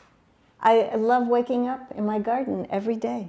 Besides being my garden room and waking up seeing this amazing green ceiling and this beautiful Venetian 1950 chandelier and these crazy balls that I decided I needed a ton of and make a molding out of, I call this the room of slightly strange chairs. So here we have this beautiful Burmese throne chair, which I have a lot of things from Burma, but actually I bought this from Philadelphia. This chair I've had from the 70s, so it's original. I have to recover it because I had to take the cover off. This chair, this flower chair, is probably perfect for someone who loves botany because you can just sit in it and contemplate the rest of the garden. The house originally had 8 fireplaces, but I know from my past house, which also had 8 fireplaces, you never use 8 fireplaces. Also in New York, it's extremely expensive to bring the fireplaces up to code and line them. And you're not allowed to have a fireplace in the bedroom. So why not make it a library? So I have all my wonderful art books. And this is not book burning. This is book non-burning, appreciating art, books, life, stories, biography, frames, pictures, everything that goes into a rich life. So I'm trying to remember what this room was originally when I first saw the house. I think it might have been like a gym with a bar. Not a drinking bar, a ballet bar, which actually I wouldn't mind having now, but that's not what I wanted in my bedroom. So this bedroom was really a blank slate. It had 1970 floor, so I took it back down to the original parquet from 1900. And then I had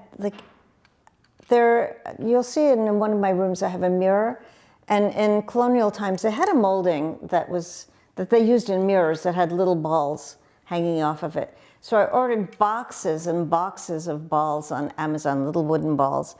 And I thought, what am I going to do with them? This was actually the last room I completed in the house. And so I came up with this idea of having the balls suspended from the ceiling, which also goes with the chandelier. And I love it. No one else has molding like this. So the house originally had, not great doors, just normal doors. And in my adventures in the salvage yards of Philadelphia, I found these 2 sets of doors that came from a mansion probably in the 1890s. And I brought them home. Of course, I had to put my painting touch on it. I love a little bit of a gold molding. It's fantastic. And what's great about it is I made the ceiling higher here so that you have like a grand entrance. And I had a matching set for the other side that's the entrance to the bathroom. So why don't we take a peek in my bathroom? Before we get there, though, I have to tell you about this molding. So the previous owners left me this huge Art Nouveau credenza in the front hallway. It was too big for the hallway. I tried to sell it, but nobody was interested in this huge, big piece of Art Nouveau furniture. So I thought, what's the best elements of it? And it was all these wonderful carved pieces. Like you see, this is very Art Nouveau. And so I took the carved pieces off of the piece of furniture, and I had enough for these 2 doorways, and I reconfigured it in a new way and made moldings.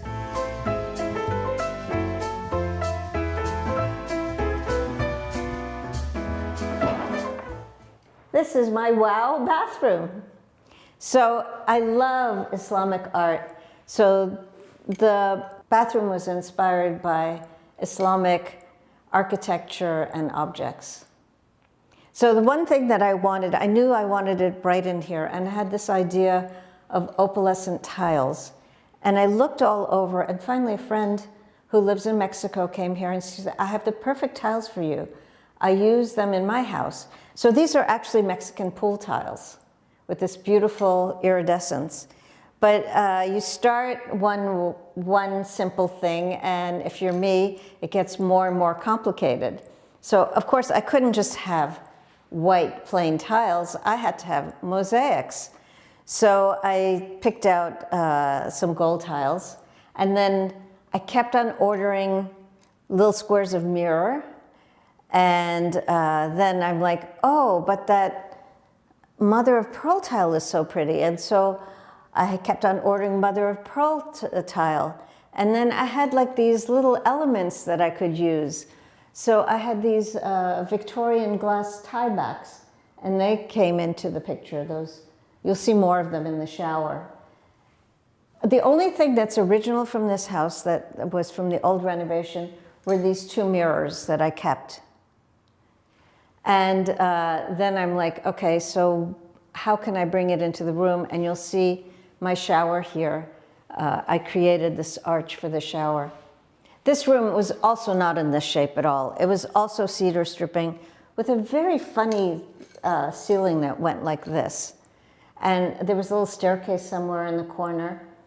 So I started like, not with a grand plan, but like as each element came by, I would make up the tile work for it. I started on these walls, and I guess to mirror this, I've had this disco ball since the 70s. I found it in a house I was renovating. This is a column from an old house. And so like I knew I wanted to create mosaic columns on the side of the mirrors.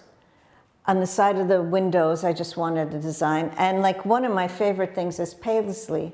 So I knew I needed a Paisley-shaped bathtub. And my amazing carpenter at night looked at boat building videos, and he figured out how to make this shape. It's actually built like a boat, and then it's fiberglass, and then waterproofed, and then the tiles went in it. So Paisley is a beautiful element. This chandelier I had custom made in Morocco. These mirrored pieces, also a kind of mosaic craft. This is mercury glass. I don't think it's real mercury. So this came from Udaipur. I had shipped from India. These are Turkish bath shoes. These are, in the Turkish bath, after you're really hot and steamy, they serve you sorbet. So these are antique sorbet spoons from Istanbul. These are old wallpaper printers. This is they roll them, and that's how they make the tape. I also have ancient beauty supplies. This is a mascara, so they put makeup for your eyes in it. These are old, this is Roman. These are old perfume things. These are for togas. They're the pins that hold them closed. I have 3 of them. This is, I bought in India. This is beautiful. This is quartz shaped into a bowl. And totally off topic, I have this chair. I have always wanted this chair from the 70s. It's a French designer, and it was called his friend's chair because he had his friend model for the shape of it, and I just love it. So this door I bought in Jaipur in India. It comes from an old house. It was actually too short for the doorway that I wanted, so I added some wood to the bottom to make it to the right proportion of this room. And of course I had to discreetly also put it on the bottom of the door. These actually, this one, I bought in a little hardware store in Marrakesh. It was like a little hardware outlet. It was like the size of my shower. And it's actually the pole that goes this way, but I thought, oh, it's great. I could use as a handle for this door. And welcome into this room. This is where the toilet and the sink are. This mirror is also from Udaipur. The lamps are Moroccan. This is from like an 1850 Turkish hammam. And my idea that I wanted a floating counter. So this was an engineering feat to build these counters. And just to make the sink the right height, I had to lower this. And then when it was all done, I needed to paint it. And the inspiration came from courtyards in madrasas, in Islamic schools, that they have these huge, big stripes. They're not usually in this colorway, but I must say navy and pink are one of my favorite color combinations. So I had this dream come true too, that I had a navy and pink room for my sink. So this was the last part of the bathroom. So this was the grand finale, the shower. So the idea in my head was it was like walking in a garden. So here we have a fountain.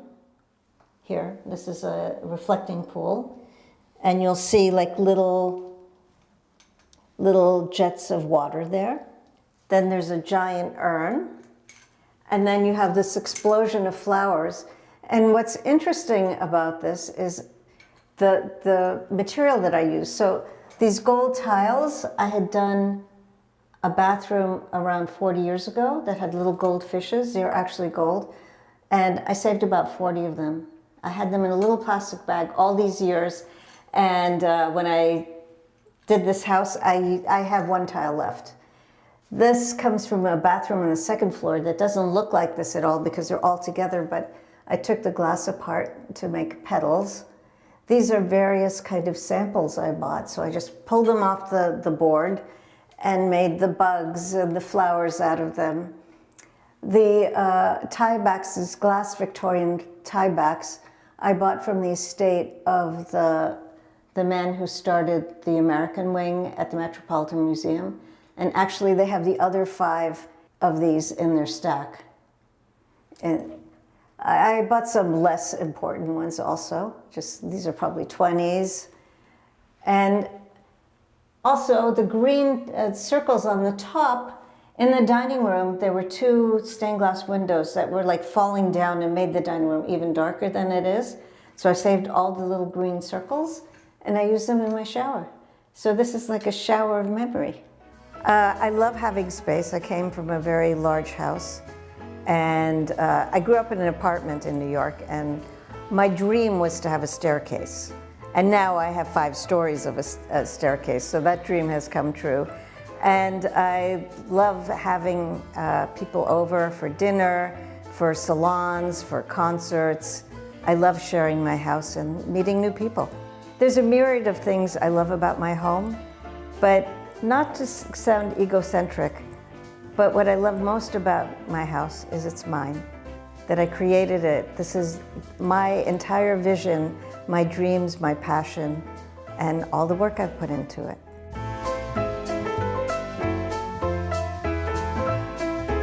Welcome to my living room, or if you'd like to call it, the Grand Salon. It's where I have salons and concerts and speeches and all kinds of fun things. So this painting I did for the show I mentioned that was all about food. And I saw this beautiful opera singer at a concert, and I thought, I have to get to know this person. And so I went up to her and I said, would you pose for a portrait? And she said, well, after I give birth, I'll come and pose for you. And this is called the Nursing Diva. She's nursing her baby. And we've been lifelong friends. And what she says about posing for me, she says, it's kind of a combination of having tea with a dear friend and going to a therapist. And this is one of my iconic works. This is also a friend of mine, Eva Goyen, who's this incredible pianist and now composer as well. This is a piano which no house can be without. This was an archway into my old house. These are Art Deco chairs that I covered with dead stock sari material. I used to have 2 of these chairs. They were actually twin beds, and I shortened them to just the right for a chaise, but in this room, I thought 2 of them were too much. It houses a little bit of my collection of textiles. This is a kimono. These are from Uzbekistan. But what's really interesting is this was another portrait that I did in the series in Japan. This man worked in a kimono factory, and I went to visit him there. And he did all of the stenciling on the beautiful bridal kimonos. So this is actually his work that he gave to me, all these beautiful textiles. So what kind of questions do I ask people who come from portraits? You know, it's much more organic than asking a question.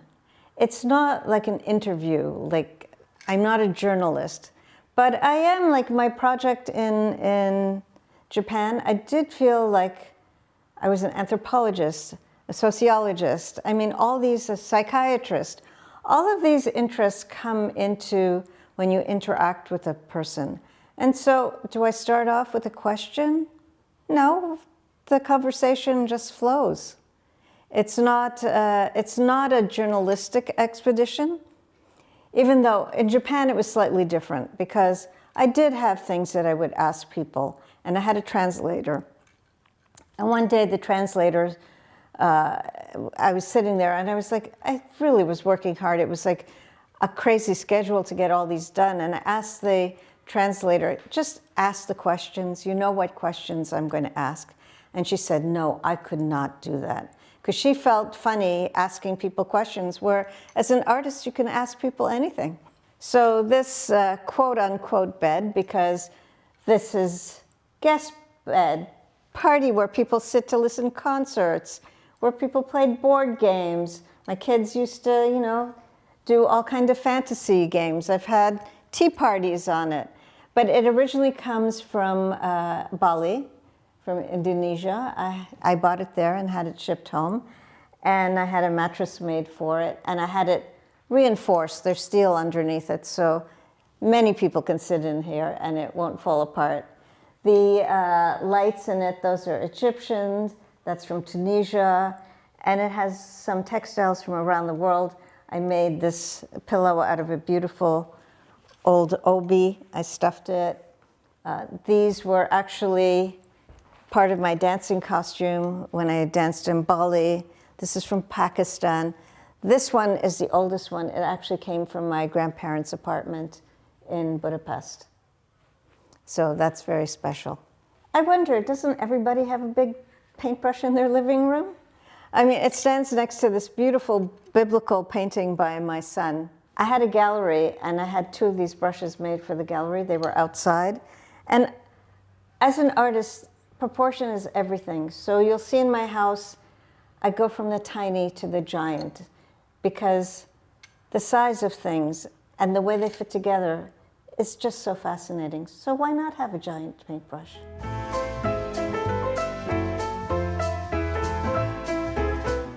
So we're now entering the library guest room.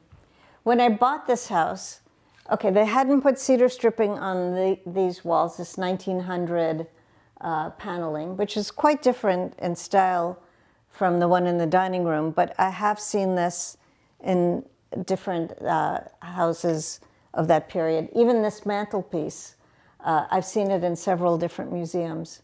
So they were stock items. But it had this crazy lowered ceiling, also in some kind of bizarre shape. And I knocked through like tons of cedar, like piled up in the floor, to reveal the original ceiling. I don't know why they ever thought that they needed to lower these beautiful 12 and a half foot ceilings. But they did, and I knew that this was a dark room, and so I used, as I said, I love pink and navy. I love navy and gold. So this was really quite a job. My painter couldn't do this. I had to have my carpenter actually laser all of these lines so that they were even. But this is so many, these were from my old house. This is covered in French provincial tapestry. These were custom made. The poof was custom made. People always ask me about these paintbrushes. These are Chinese, and they were used outside of temples where they were dripped in water, and then there was calligraphy done on the sidewalk, and it was ephemeral because they would just evaporate. These 2 copper balls, they were on the top of a building, and as they were tearing it down, I'm like, wait, I need those balls. So I bought them from the wrecking company and then had them polished. These are Tibetan horns. They fold up for easy transport. I mean, these are much taller, but these are the smaller ones that I bought in Tibet. These are paintings of irises I had in my garden. I had a neighbor who was a nun who had moved into the neighborhood in 1915, and she gave me some of the irises from her garden because her father was a bulb importer, and I guess iris corms as well. And so every year they would bloom and they smelled like grapes. They were just so fantastic. So annually I did a few paintings of them. They faded very quickly, so I had to get there right at the moment every year that they started to blossom. And the interesting things, this is the room, this is my temple to Bohemia, I call it. So amazingly, I bought these in Morocco. What's interesting about them is that they're made from aloe fiber. And these are different dead stock saris, Moroccan carpets. My mother loved leopards, so those were her pillows. This is a beautiful, also from Uzbekistan. Anything that's purple is very special, and these are gold threads. I have another, this one is from Turkey. This is a beautiful jacket with gold thread, and of course my favorite, has some of my favorite Paisley. These are interesting. My father had a textile mill in New Jersey, and I went back there, and they had a museum across the street from his now it's a loft, but from his factory. So the director of the museum gave me all of these that came from his factory that was across the street. And they also had the original sign. I had wanted to go back there with a ladder and a screwdriver, but when I got there, the museum had it. So it's lovely. They have his sign, they have some of his machinery, and they have a lot of his threads. And this is really interesting because this is a Jacquard card. This was the original computer. On, off, on, off. On the top of my shelves, I have, these are various things from Japan with the textile theme, a weaver. That's a tile from a roof. On the other side, there's some pieces of temples from Burma. Those are also from Burma. On top there, from the 1700s, there are overdoors from Venice. This lamp actually was in my parents' living room since the 1950s. I love the sculpture on it. This is a painting of a videographer, and Garane Tarosian, and she brought as her object this bag of hers and these Armenian crosses. And so since she was a filmmaker, there's all of this film going on and all of these eyes watching you. Also, the room just had small little windows, so I made these doors because I wanted to bring in more light, and the railings are from Philadelphia Salvage. There's a theme going on here, but they're the same age as the house. And the transoms were there, they were just covered up. So I was able to keep with the beautiful high proportions of the room. I had to kind of work on this a little bit because there were radiators here, so I had to change the dynamic of it. These are things I've collected all over Asia. I have some antiquities here. I love archaeology. These are hair ornaments from Indonesia. This is actually a napkin from my grandmother's trousseau, and there are her initials, Aranka Zucker, AZ. This is a part of a Greek plate. I don't know, this is just a museum of wonderful, beautiful things that are made by people in this wonderful, beautiful world. Home means to me a place where I can be free to create and enjoy life. Bye, Homeworthy. Thank you for coming. It's been so much fun. But I gotta get back into the studio. Time for painting. Thanks for coming. Thanks for watching. Be sure to go to homeworthy.com for exclusive content, shopping guides, and so much more.